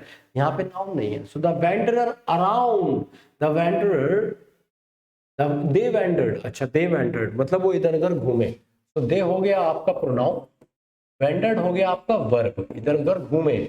अराउंड, तो अराउंड हो जाएगा क्या, एडवर्ब, ठीक है। एमलेसली भी आपका एडवर्ब हो जाएगा, एलवाई लगा हुआ है ना। कैसे घूमे, इधर उधर घूमे, फालतू घूमे। दे, ऐसे समझ लो, दे वेंडर्ड एमलेसली, ये इधर इधर घूमते रहे, है ना। दे वेंडर्ड, ये घूमते रहे बिना किसी वजह के, किधर, इधर उधर। अराउंड मतलब सब तरफ, अराउंड, तो अराउंड आपका एडवर्ब हो गया। नाउन से कोई मतलब नहीं है, एडजेक्टिव वर्ब है नहीं। सी इज द करेक्ट आंसर। तो कभी कभी जीवन में जब आपको ये समझ में नहीं आए ना कि मुझे क्या करना चाहिए, तो सबसे आसान है कि ये देख लो कि क्या नहीं करना चाहिए, है ना। अब जो नहीं करना चाहिए उस सबको जब आप एलिमिनेट कर दोगे, तो जो बचता है तो समझ लो वही करना है। नहीं समझे? जैसे जब कभी जीवन आपको बहुत सारे ऑप्शंस दे, इतने सारे ऑप्शंस दे कि आपको समझ में नहीं आ रहा हो कि मुझे क्या करना चाहिए, तो बहुत बहुत बड़ी सीधी सी बात है कि आपको क्या करना है, आपको बस ये देखना है कि आपको क्या नहीं करना चाहिए। तो आप इसे वर्ब, एडजेक्टिव या नाउन तो नहीं लगा सकते थे, इसलिए भी आपने इसे एडवर्ब लगा दिया। ये एक दूसरा तरीका है क्वेश्चन को करने का, समझ लो, जब फंस जाओ तब इसका इस्तेमाल कर सकते हो। क्वेश्चन नंबर 23, इसमें से आप मान के चलिए 60% क्वेश्चंस मैंने प्रीवियस ईयर डाले हैं। He quickly packed her bag and left. तो she packed her bag, तो she हो गया आपका प्रोनाउन, packed हो गया आपका वर्ब, her हो गया आपका एक बार फिर से प्रोनाउन। क्या क्या पैक करे उसने, बैग, बैग हो गया आपका नाउन, एंड हो गया आपका कंजंक्शन क्योंकि दो को जोड़ रहा है, एंड लेफ्ट और वो चला गया, तो ये भी आपका वर्ब होगा। अब बचा क्या, क्विकली। दो दो कंडीशंस है, एक तो एल वाई लगा है, दूसरा वर्ब को भी मॉडिफाई कर रहा है। कौन सी वर्ब को, पैक्ड। कैसे करा उसने बैग, जल्दी जल्दी पैक किया, तो एडवर्ब। वर्ब को मॉडिफाई करेगा एडवर्ब। उम्मीद है आसान लग रहे होंगे क्वेश्चन। कमेंट बॉक्स के बाद ही पता चलेगा यार। तुम लोग ना अच्छे से कमेंट बॉक्स में मुझे बताया करो, है ना, कि तुम्हें क्लास में समझ आ रहा है, चीज़ें क्लियर हो रही हैं, है ना, क्योंकि मेरे पास और कोई रास्ता नहीं है। ये लाइव चैट यहाँ पे चल नहीं सकती है, रिकॉर्डेड सेशन है ना। तो it's very important, your feedback is very important, so that I should understand whether we are going on the right path और नॉट। अगर मुझे लगेगा कहीं पे चीज़ें कुछ डिस्टर्ब हो रही है, तुम्हारी समझ में नहीं आ रही हैं, तो मैं इसको और अलग तरीके से पेश करूंगा, ठीक है। नहीं तो अगर तुम कमेंट नहीं करोगे तो भी मुझे समझ में नहीं आएगा ना। It is just for feedback. और हाँ, अगर सब समझ में आ रहा है, सब अच्छा लग रहा है और आप चाहते हैं ऐसी ही क्लासेस चलती रहे, तो इसको डिस्टर्ब मत कीजिए। सीधे कमेंट करके मुझे बताइए how are the classes going on, आपको मज़ा आ रहा है, आप सीख रहे हैं। तो he thinks we will arrive at रफली 5 PM। तो हमें अब यार ये बताओ, we, I, we, you, they, he, she, it, हम सब जानते हैं प्रोनाउन होते हैं। ऐसा क्वेश्चन भी कभी कभी देखने को मिल जाता है। A is the correct answer. Question number 25 लीजिए। तो आधे क्वेश्चंस तो आपके लगभग हो गए।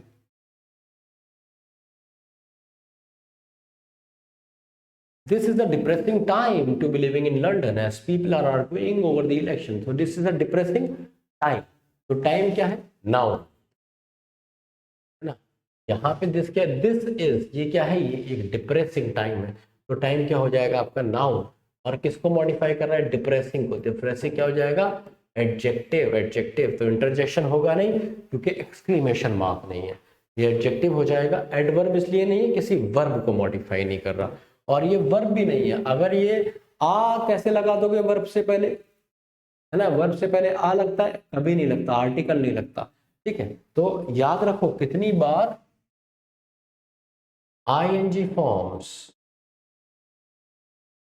works as an adjective। इससे कंफ्यूज मत होना। और आप देख रहे हैं हर पेज पे जहां पे नए तरह का क्वेश्चन आ रहा है, तो मैं आपके प्यार में एक नया एक्सप्लेनेशन और कुछ ऐड ऑन कर रहा हूं। जैसे यहाँ ऐड कर रहा हूं, जो ing फॉर्म्स होती हैं वो एडजेक्टिव की तरह काम कर सकती हैं, है ना। कैसे, जैसे मैं आपको दिखाता हूं। मैंने कहा माय डॉग इज लविंग। तो लविंग क्या हो गया, एडजेक्टिव हो गया भाई, एडजेक्टिव हो गया। मैं अपने कुत्ते के बारे में बता रहा हूँ, कुत्ता कैसा है, लविंग है। माय डॉग इज लविंग, है ना। मैंने बोला my father is caring, my mother is caring, my girlfriend is boring. तो ये सारे के सारे मेरे बच्चे एडजेक्टिव है ना, है ना। मैं किसी न किसी की बात कर रहा हूं, तो केयरिंग, डेयरिंग, बोरिंग, इसको वर्ब नहीं समझिएगा। जब ये सेंटेंसेस में यूज होंगे, खास तौर से किसी नाउन का बोध करा रहे होंगे। जैसे मैंने कहा my father is, my mother is, and my girlfriend is. Simple है, बात समझ में आ गई होगी, तो आंसर हो जाएगा B. Here we want, here let's go on to the next question. Question number 26.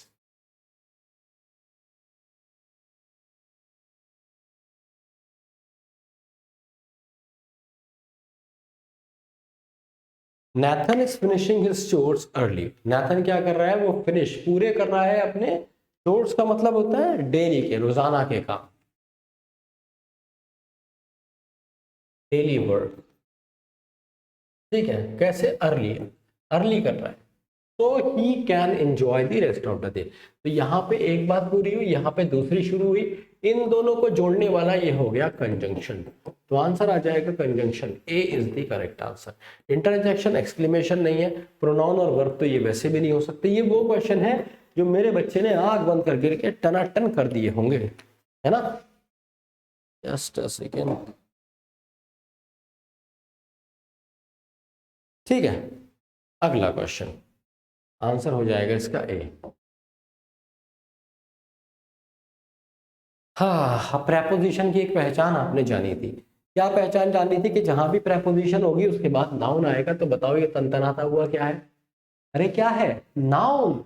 तो आई कैन सी बियॉन्ड, के पार की बात हो रही है ना।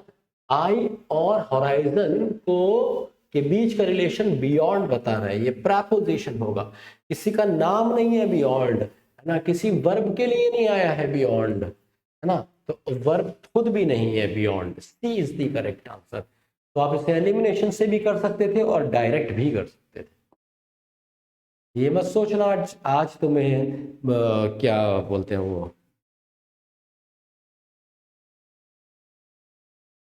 सिनोनिम्स एंटोनिम्स या वोकैबुलरी नहीं करा रहा हूं। तो आज चिंता ना करो, आज तुम्हें वोकैबुलरी आज भी करा के जाऊंगा। 50 क्वेश्चंस के बाद वोकैबुलरी करेंगे। एवरीवन, समवन, याद रखो जितने भी होते हैं, एवरीवन, समवन, एवरीबॉडी, समबडी, ये जितने भी ना, वन, नोबडी, नो वन, ये वन और बडी वाले जितने भी होते हैं, ये सारे के सारे प्रोनाउन होते हैं। कौन से वाले प्रोनाउन? इन्हें इनडेफिनेट प्रोनाउन कहते हैं।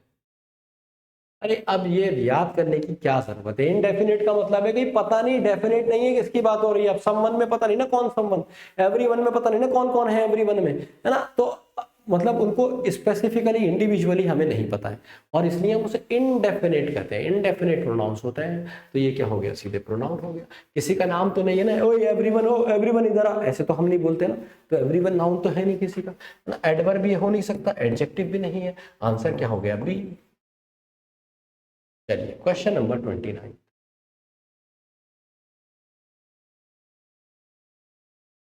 The winning team will receive a blue ribbon. The winning team, देखो जैसे मैंने कहा था ना कि जो आईएनजी फॉर्म्स होते हैं वो आपको एडजेक्टिव का भी काम करती हैं। तो जीतने वाली टीम, तो ये एडजेक्टिव हो गया ना। किसके लिए? ये टीम के लिए, जो कि नाउन है। क्वेश्चन खत्म, A is the correct answer. Pronoun तो है नहीं, प्रेपोजिशन और इंटरजेक्शन से मतलब ही नहीं है। इतने आसान आसान क्वेश्चन है ये। और मजेदार बात यह है कि ज्यादातर क्वेश्चन इसमें से प्रीवियस ईयर क्लासेस में से, मतलब प्रीवियस ईयर पेपर्स में से है। तो अब आप जब करेंगे ना एग्जाम में क्वेश्चंस, तो आपको बहुत आसान लगेंगे। और अभी तो क्लासेस शुरू हुई हैं। अभी ये क्वेश्चंस मैं आपसे टेस्ट में भी पूछूंगा, क्लास से पहले आपकी मैराथन्स होंगी, उसमें भी इस तरह के तिरले तिरले क्वेश्चंस आएंगे। इसके बाद आप खुद जब गहराई से noun, pronoun, adjective, adverbs, articles, verbs पढ़ेंगे तो आपको और क्लैरिटी आएगी। तभी आपके बिल्कुल भी गलत नहीं होंगे। इसलिए मैंने आज 40 का टारगेट दिया है। अगर आप 40 पहुंचते हैं तो कल 50 में 50 पक्का पहुंचेंगे। I gently put the baby down for a nap, मतलब मैंने बहुत प्यार से बच्चों को सुना दिया, ये कह रहा है। सो आई जेंटली पुट, तो देखो एक तो मिला इसमें एल बाय, पहला प्रूफ। दूसरा ये आ रहा है वर्ब के लिए, पुट क्या है? वर्ब है। तो जेंटली क्या हो जाएगा? एडवर्ब हो जाएगा। सी इज द करेक्ट आंसर। किसी का नाउन तो नहीं है, नहीं किसी की जगह भी यूज नहीं हुआ है। एडजेक्टिव ये तब होता है जब किसी नाउन या प्रोनाउन को मॉडिफाई कर रहा होता, ठीक है। तो आई जेंटली नहीं है, आई को मॉडिफाई नहीं कर रहा, वही नहीं कह रहा कि मैं जेंटली हूं। आई पुट, जेंटली पुट, मैंने उसे रखा हल्के से, बेबी को नीचे, उसे सुलाने के लिए। C is the correct answer. Nap का मतलब होता है स्मॉल स्लीप, कोई ऐसी छोटे समय के लिए, स्मॉल टाइम स्लीप, आधे पौन घंटे की नींद। Question number 31।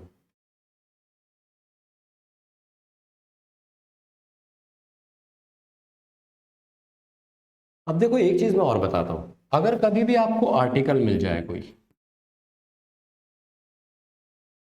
अब आर्टिकल ए एन या द दी ऐसे लिखे होते हैं, ए एन दादी करके, तो आर्टिकल आपको कहीं भी दिख जाए तो इसके बाद जो अगला वर्ड आने वाला है, ठीक है, वो नाउन जरूर होगा। हो सकता है कि उसके साथ एक एडजेक्टिव भी हो, है ना, हो सकता है कि उसके साथ कोई एडजेक्टिव भी हो, एडजेक्टिव प्लस नाउन का भी कॉम्बो मिल सकता है आपको। तो या तो ये वाला कॉम्बो मिलेगा या ये मिलेगा, ठीक है। हो सकता है कोई एडवर्ब भी हो, पर एक नाउन जरूर होगा, हर हाल में होगा, क्योंकि article is a kind of adjective. Article is a kind of adjective, एक एडजेक्टिव की तरह ही होता है ये, और ये बिना नाउन के नहीं आता। तो याद रखो कि अगर इसमें ये दो चीजें हैं, I am going to make an, an क्या है, आर्टिकल, ठीक है। I am going to make an start, तो स्टार्ट यहाँ पे नाउन है। कैसे स्टार्ट, अर्ली स्टार्ट, अर्ली क्या हो जाएगा, एडजेक्टिव।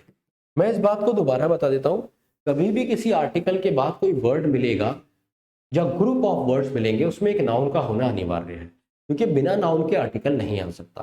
तो ये हो सकता है कि एक एडजेक्टिव हो और एक नाउन हो, ये भी हो सकता है एक एडवर्ब हो, एक एडजेक्टिव हो, एक नाउन हो। जैसे मैंने कहा ये वाला देख लो, इससे बेटर समझता हूं, you are a very beautiful girl. तो भाई गर्ल क्या है, नाउन है, ब्यूटीफुल क्या है, एडजेक्टिव है, और वेरी क्या है, एडवर्ब है।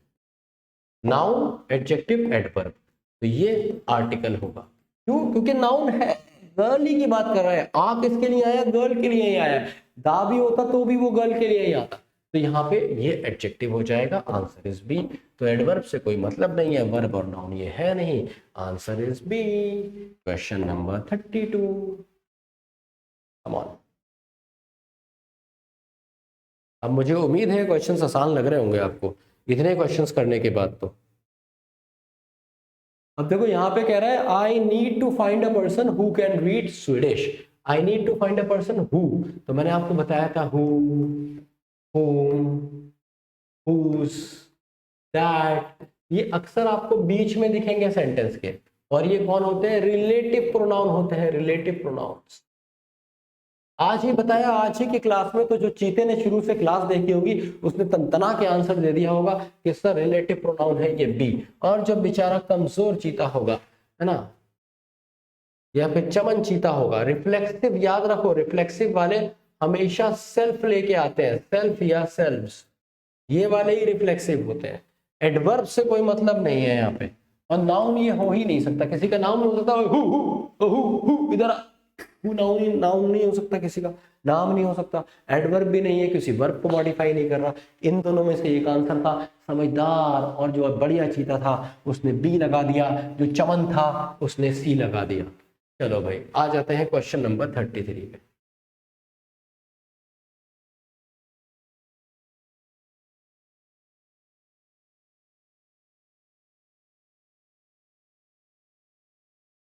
The silly clowns made fools of themselves।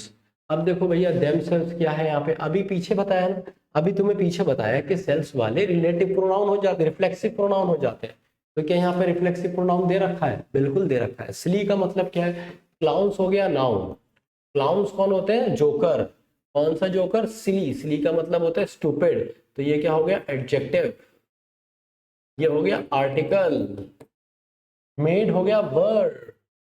fools of themselves, उन्होंने अपना बेवकूफ बनाया, made fools, तो fools हो गया यहाँ पे nouns, है ना, नाउन है, प्लूरल नाउन है, fools लिखा है, और themselves relative pronoun, reflexive pronoun, A is the correct answer, है ना। बाकी कुछ ये हो नहीं सकता। Question number 34,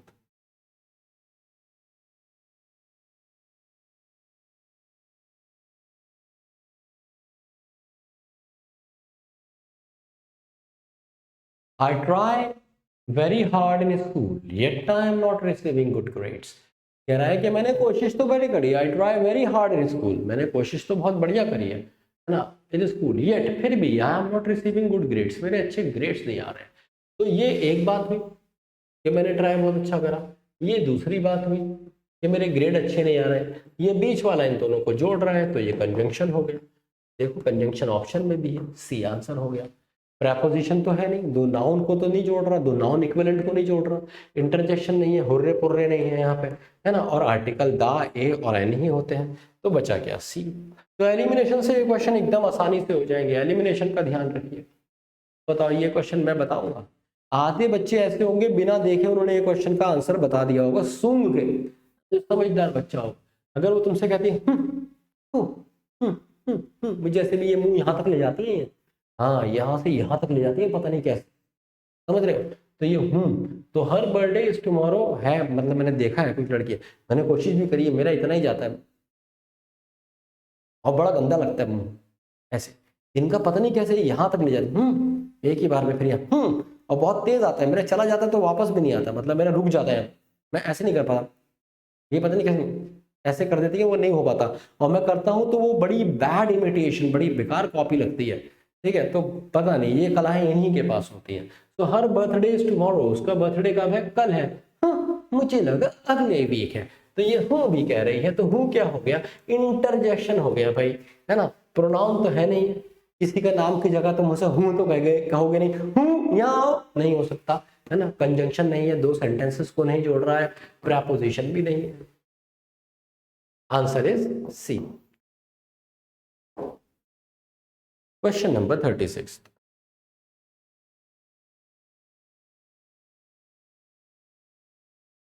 I was pleasantly surprised when she showed up, है ना, तो I was क्या हो गया, मैं सरप्राइज हो गया, तो सरप्राइज हो गया वर्ब, या आप इसे एडजेक्टिव भी कह सकते हैं, है ना, क्योंकि जब आपने कहा आई वाज सरप्राइज, मैं हैरान हो गया, तो आप अपनी कंडीशन बता रहे हैं कि भाई मैं सरप्राइज था, तो ये वर्ब और एडजेक्टिव दोनों की कैटेगरी में आ सकता है। अगर आप एक्शन की बात कर रहे हैं, आई वाज सरप्राइज, मुझे सरप्राइज कर दिया गया, तो वो एक्शन जैसा हो जाएगा, पर जब आप कह रहे हैं मैं सरप्राइज हो गया, जैसे आई एम टायर्ड, मैं थक गया हूँ, तो टायर्ड एडजेक्टिव हो जाएगा, ठीक है, तो यहाँ पे एडजेक्टिव है, तो ये क्या हो जाएगा, एल वाई लगा है, एडजेक्टिव को मॉडिफाई कर रहा है, तो एडवर्ब भी तो बनाएगा, क्वेश्चन खत्म हो गया। प्रेपोजिशन नहीं है, इंटरजेक्शन नहीं है, और प्रोनाउन तो ये बिल्कुल भी नहीं है। यार बताओ यार, ये क्वेश्चन कोई गलत कर रहा होगा क्या? एक तो रिकॉर्डेड सेशन है, मैं देख नहीं पा रहा, अगर कोई कोई गलत कर रहा है ना क्वेश्चन, तो मैं देखना तो चाहता हूँ कि वो ऐसे कैसे कर सकता है, इतना भी चमन कौन हो सकता है ये क्वेश्चन गलत कर दे इतना एक्सप्लेनेशन के बाद। मीनिंग क्या है सेंटेंस का, आई प्लेजेंटली सरप्राइज, मैं प्लेजेंटली सरप्राइज हो गया था, when she showed up at the door, जब वो डोर पर आई, अनअनाउंस, बिना बताए घर पे पहुंच गई, पता नहीं अंदर कौन है, देख रहे हो लड़की की बात है। B is the correct answer. Question number 37,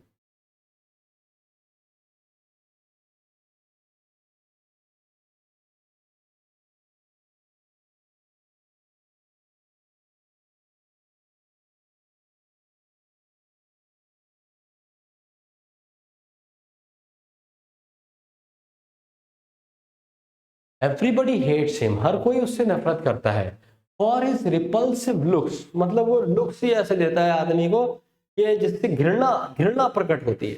तो लुक्स क्या है, नाउन है ना, मतलब वो नजर ही ऐसे डालता है, तो नजर डालना नाउन है।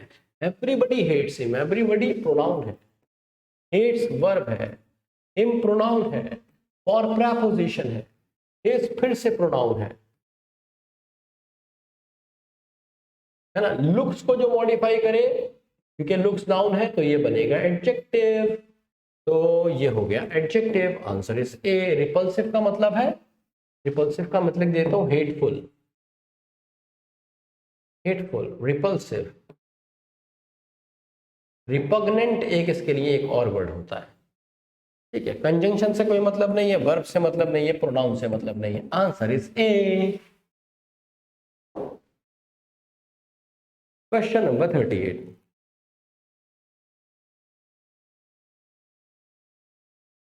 अब देखो जैसे अभी आपने लास्ट क्वेश्चन किया था जहां पे वो कह रहा था I was pleasantly surprise, pleasantly का मतलब है खुश होकर सरप्राइज होना, ठीक है। ऐसे the teacher was highly appreciated, तो एप्रिशिएटेड मतलब टीचर की तारीफ की गई थी, तो ये तो हो गया वर्ब, तारीफ की गई थी किसके लिए, फॉर कॉन्स्टेंट एफर्ट्स, तो उसके कैसे, जो उसने एफर्ट्स दिए थे, एक बार ये फिर से नाउन हुआ ना, एफर्ट्स, कौन से एफर्ट्स, जो उसने लगातार दिए थे, कांस्टेंट एडजेक्टिव हो गया, समझे, एडजेक्टिव हो गया और ये नाउन हो गया। तो teacher was highly, L Y भी लगा हुआ है और वर्ब के लिए भी आया है, तो मेरे बच्चे एडवर्ब होगा ना, खत्म, B is the correct answer. Preposition नहीं है, इंटरजेक्शन नहीं है, एडजेक्टिव नहीं है।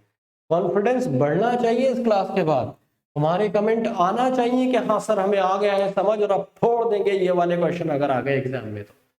चलिए अगला क्वेश्चन आपके सामने। अगला क्वेश्चन कहता है he is an old friend of mine.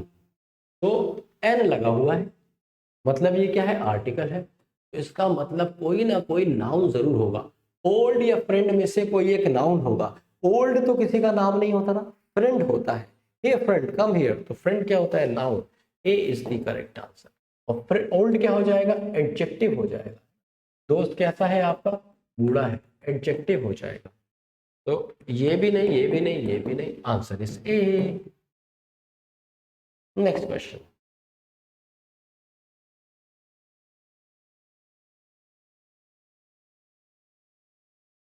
कह रहे थे policeman is a friend of mine. अब मैंने आपको बताया था माई, माइन, माई, हिज, ये सारे के सारे प्रोनाउन होते हैं। पीछे आज ही वाली क्लास में लिखकर भी दिखाया है। तो माइन हमें पता है क्या हो जाएगा, माइन हो जाएगा आपका pronoun.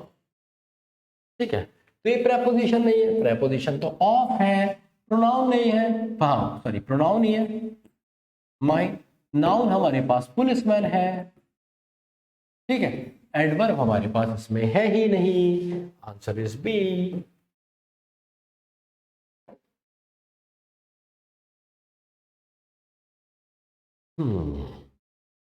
So a friend of mine has just invited me to Italy। मेरे एक दोस्त है, उसने मुझे अभी बुलाया है।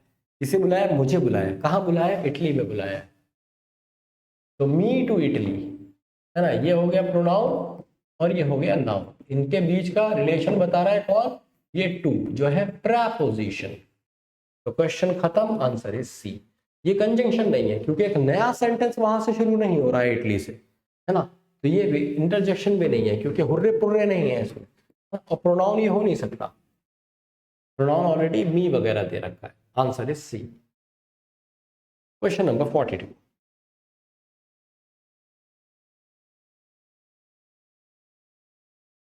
अभी ये एक जैसे है क्या, चलिए तो इस पे प्रेपोजिशन लगाते हैं। रिपीटेड क्वेश्चन हो गया, sorry for this. She truthfully answered the detectives questions. Truthfully answered, तो आंसर्ड क्या है, वर्ब। शी क्या है, प्रोनाउन। दा क्या है, आर्टिकल। डिटेक्टिव के क्वेश्चंस, क्वेश्चंस हो गया नाउन। डिटेक्टिव के ये हो जाएगा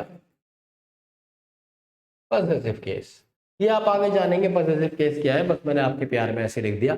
जब भी आप किसी नाउन के ऊपर एपोस्ट्रॉफी लगा देते हैं, है ना, तो वो पॉसेसिव केस हो जाता है, ऐसे समझ लीजिए। वो रहेगा नाउन ही है भी। डिटेक्टिव के क्वेश्चंस, तो का बस वो पॉसेसिव हो गया। तो ये हो जाएगा शी ट्रूथफुली आंसर्ड। तो आंसर्ड क्या है, वर्ब। वर्ब को मॉडिफाई करा, एल वाई भी लगा है, तो बनेगा क्या, एडवर्ब। तो ये वर्ब नहीं है, एडजेक्टिव नहीं है, नाउन भी नहीं है, एडवर्ब। नाउन क्यों नहीं है, किसी का नाम थोड़ी होता है ट्रूथफुली। Question number 44।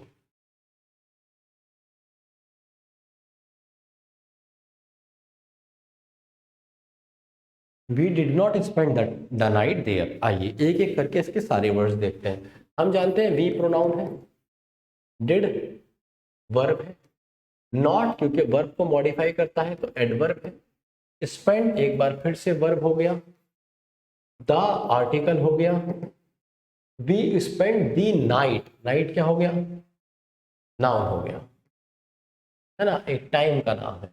तो we did not spend the night, कहाँ पे, देयर, वहां। We did not spend there, we did not spend there, तो स्पेंड के लिए आया है ना, नाइट देयर के लिए नहीं आया। नाइट वहां नहीं थी, नाइट तो सभी जगह नाइट ही हो रही थी उस समय, है ना, जनरल सेंस में उस समय सभी जगह नाइट हो रही थी। तो स्पेंड देयर, हमने स्पेंड करी वहां पे, तो स्पेंड क्या हुआ, वर्ब। तो देयर क्या हुआ, एडवर्ब, है ना। वी देयर की बात नहीं हो रही, वी देयर नहीं कह रहा वो, स्पेंड देयर। हम इसे ऐसे भी लिख सकते थे, we did not spend there the night, हम इसे ऐसे भी तो लिख सकते थे, वी डिडंट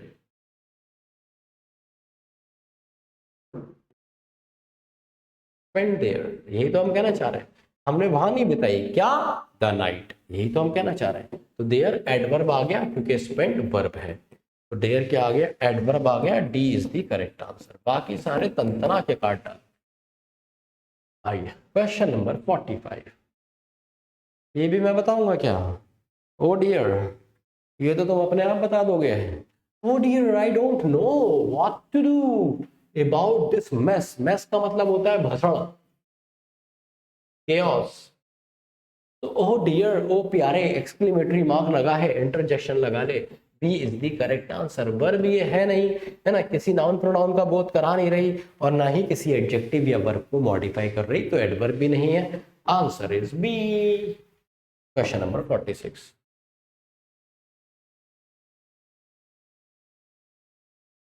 क्वेश्चन है, we had breakfast at a cafe near the rail station. तो वी हैड, हमने लिया क्या, ब्रेकफास्ट या खाया ब्रेकफास्ट एट अ कैफे। तो ब्रेकफास्ट यहाँ पे नाउन है, तो मील ऑफ द डे का नाम है, तो ब्रेकफास्ट लंच डिनर ये सारे नाउन होते हैं, याद रखिए। आंसर इज ए, है ना, मील का नाम है ब्रेकफास्ट, एक नेम ऑफ अ मील। ठीक है, ये एक्शन तो है नहीं, है ना, ब्रेकफास्टिंग कुछ नहीं होता, ब्रेकफास्ट वर्ब नहीं है, प्रोनाउन भी नहीं है और एडवर्ब।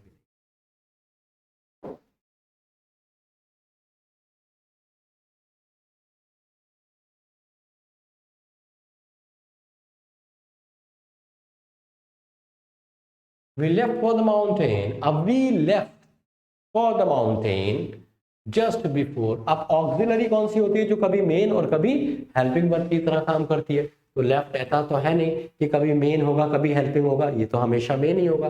पास्ट परफेक्ट अगर होता तो आपको मैंने बताया था हेड के साथ थर्ड फॉर्म लगती है, तो ये वाला कॉम्बिनेशन भी नहीं है, आप इसे भी काट देंगे।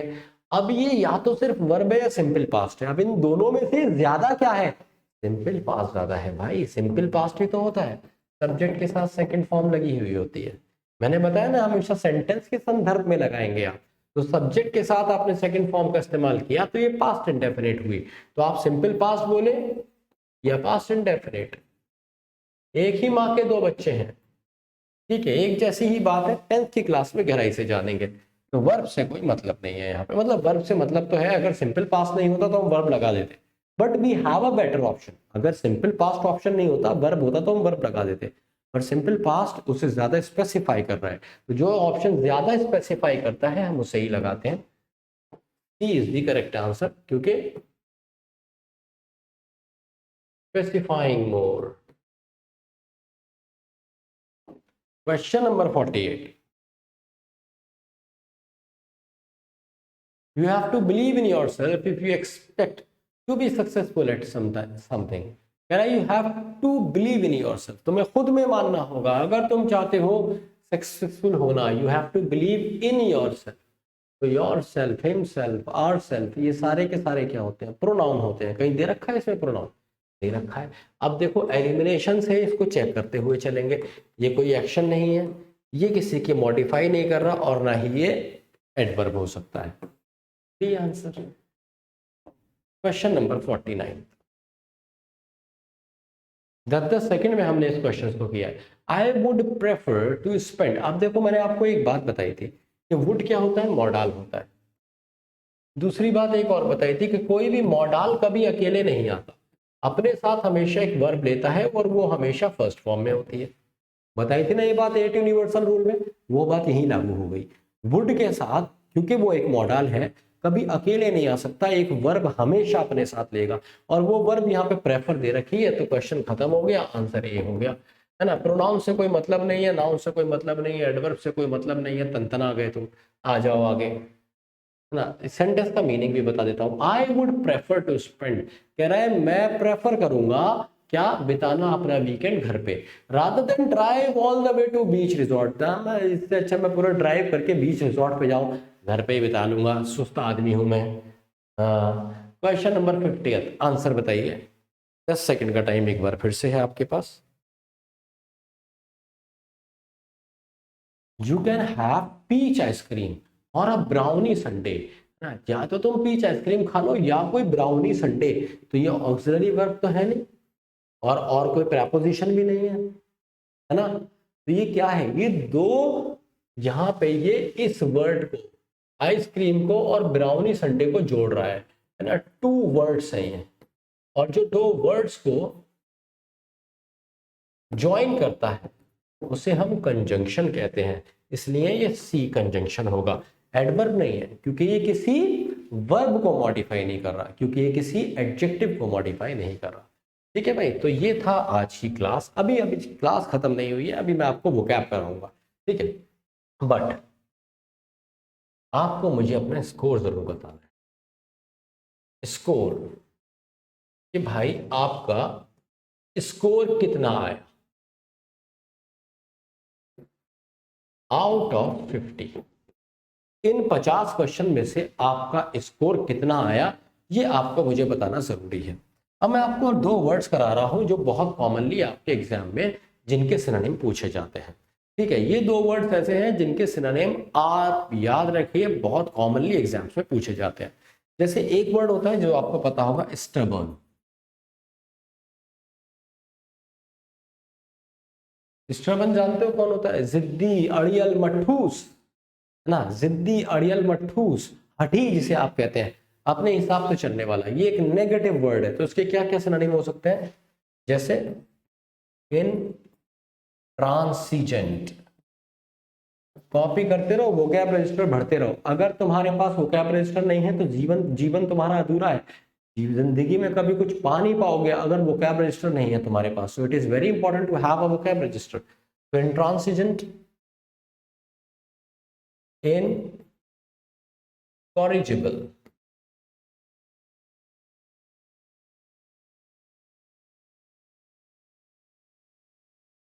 contumacious, recalcitrant। ये दवाइयों के नाम जैसे लग रहे हैं ना तुम्हें, पर भाई एग्जाम में पूछ लिए जाते हैं ना। स्ट्रोबन, contumacious, recalcitrant, adamant, obstinate। ठीक है, intransigent, incorrigible, contumacious, recalcitrant, adamant, obstinate, obdurate, unyielding, pig-headed,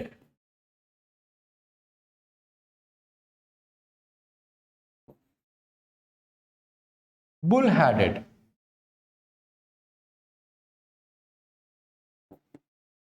willful।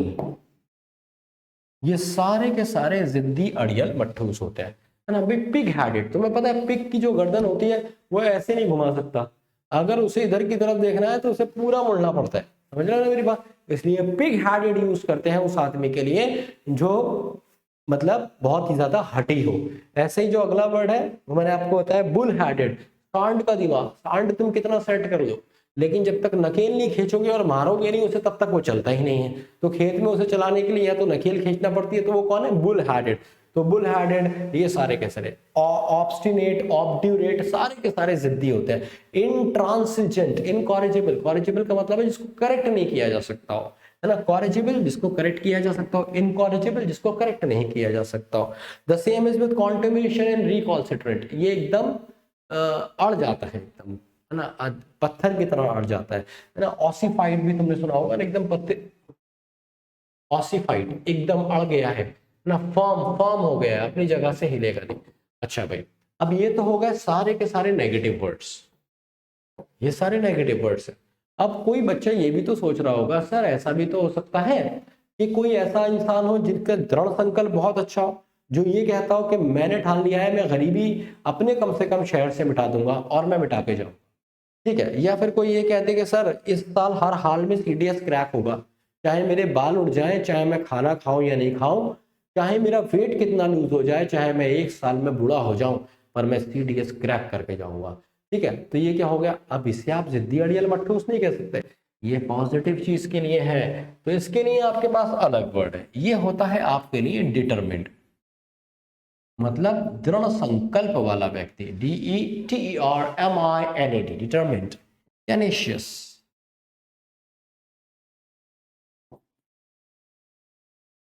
persistent, insistent, resolve, die hard। ठीक है, तो डिटरमिन्ड, टेनेशियस, परसिस्टेंस, इंसिस्टेंस, परसीवरिंग भी आता है, रिजोल्यूट। तो ये सारे के सारे जितने होते हैं ना, ये पॉजिटिव बंदे हैं, मतलब ये कुछ पॉजिटिव चीज के लिए बोल रहे हैं कि हम ये करके दिखाएंगे और कर जाएंगे, है ना। और ये ऑन दी अदर हैंड ये सारे के सारे नेगेटिव है। तो आज हमने क्लास में वर्ड भी कितने किए, 1 2 3 4 5 6 7 8 9 10 11 12 13 14 15 16 17 18 19 20। तो 20 वर्ड्स ऑफ वोकैब भी हमने कर लिए, और मैंने आपको बताया था कि हम हर क्लास में कुछ ना कुछ वोकैबलरी के वर्ड्स जरूर करेंगे, ठीक है। तो इसीलिए हमने आज कुछ वर्ड्स भी किए। आज की क्लास भी आपकी थोड़ी सी जल्दी खत्म हो गई है। मैंने एक्सपेक्ट नहीं किया था कि ये क्वेश्चंस मैं इतनी जल्दी करा पाऊंगा। 50 क्वेश्चन थे, मुझे लगा एक क्वेश्चन पे अगर मुझे 1 मिनट भी लगेगा, कहीं कहीं ज्यादा भी एक्सप्लेन करना पड़ सकता है और ज्यादा टाइम भी लग सकता है, मतलब ऐसी मेरी एक्सपेक्टेशन थी। पर जब मैंने समझाया तो मुझे खुद समझ में आने लगा कि तुम्हें समझ आ गया होगा और हमने क्वेश्चंस जल्दी कर लिए। कोई बात नहीं, अब हम मिलते हैं अगली क्लास में। ये मुझे ज़रूर बताइएगा कि आपको क्लास कैसी लगी। दूसरी और इम्पॉर्टेंट चीज़ मुझे जो जाननी है वो ये भी जाननी है कि आपने स्कोर कितना किया, ये मेरे लिए बहुत इंपॉर्टेंट है ना। अगर आपका स्कोर अच्छा नहीं आया होगा तो मैं और प्लान करूंगा इसी तरह की क्लासेस के लिए, मतलब इसी टॉपिक की क्लासेस के लिए। और लेकिन सच्चा स्कोर बताना, मैं अपने आप जज कर लूंगा उस पर। मैंने बहुत सारे बच्चे पढ़ाए हैं, बट आप ईमानदारी से अपना सच्चा स्कोर बता दीजिए कि 50 में से आपने कितना स्कोर किया ना। और अगर आपका स्कोर ठीक आया होगा तो अल्टीमेटली मैं क्या करूंगा, I will focused on the upcoming classes कि आपको और आगे कैसे बढ़ाना है। तो मिलता हूं आपसे अगली क्लास में। कमेंट में जरूर बताइएगा कि आपको क्लास कैसी लगी। लव यू ऑल, जय हिंद, जय भारत।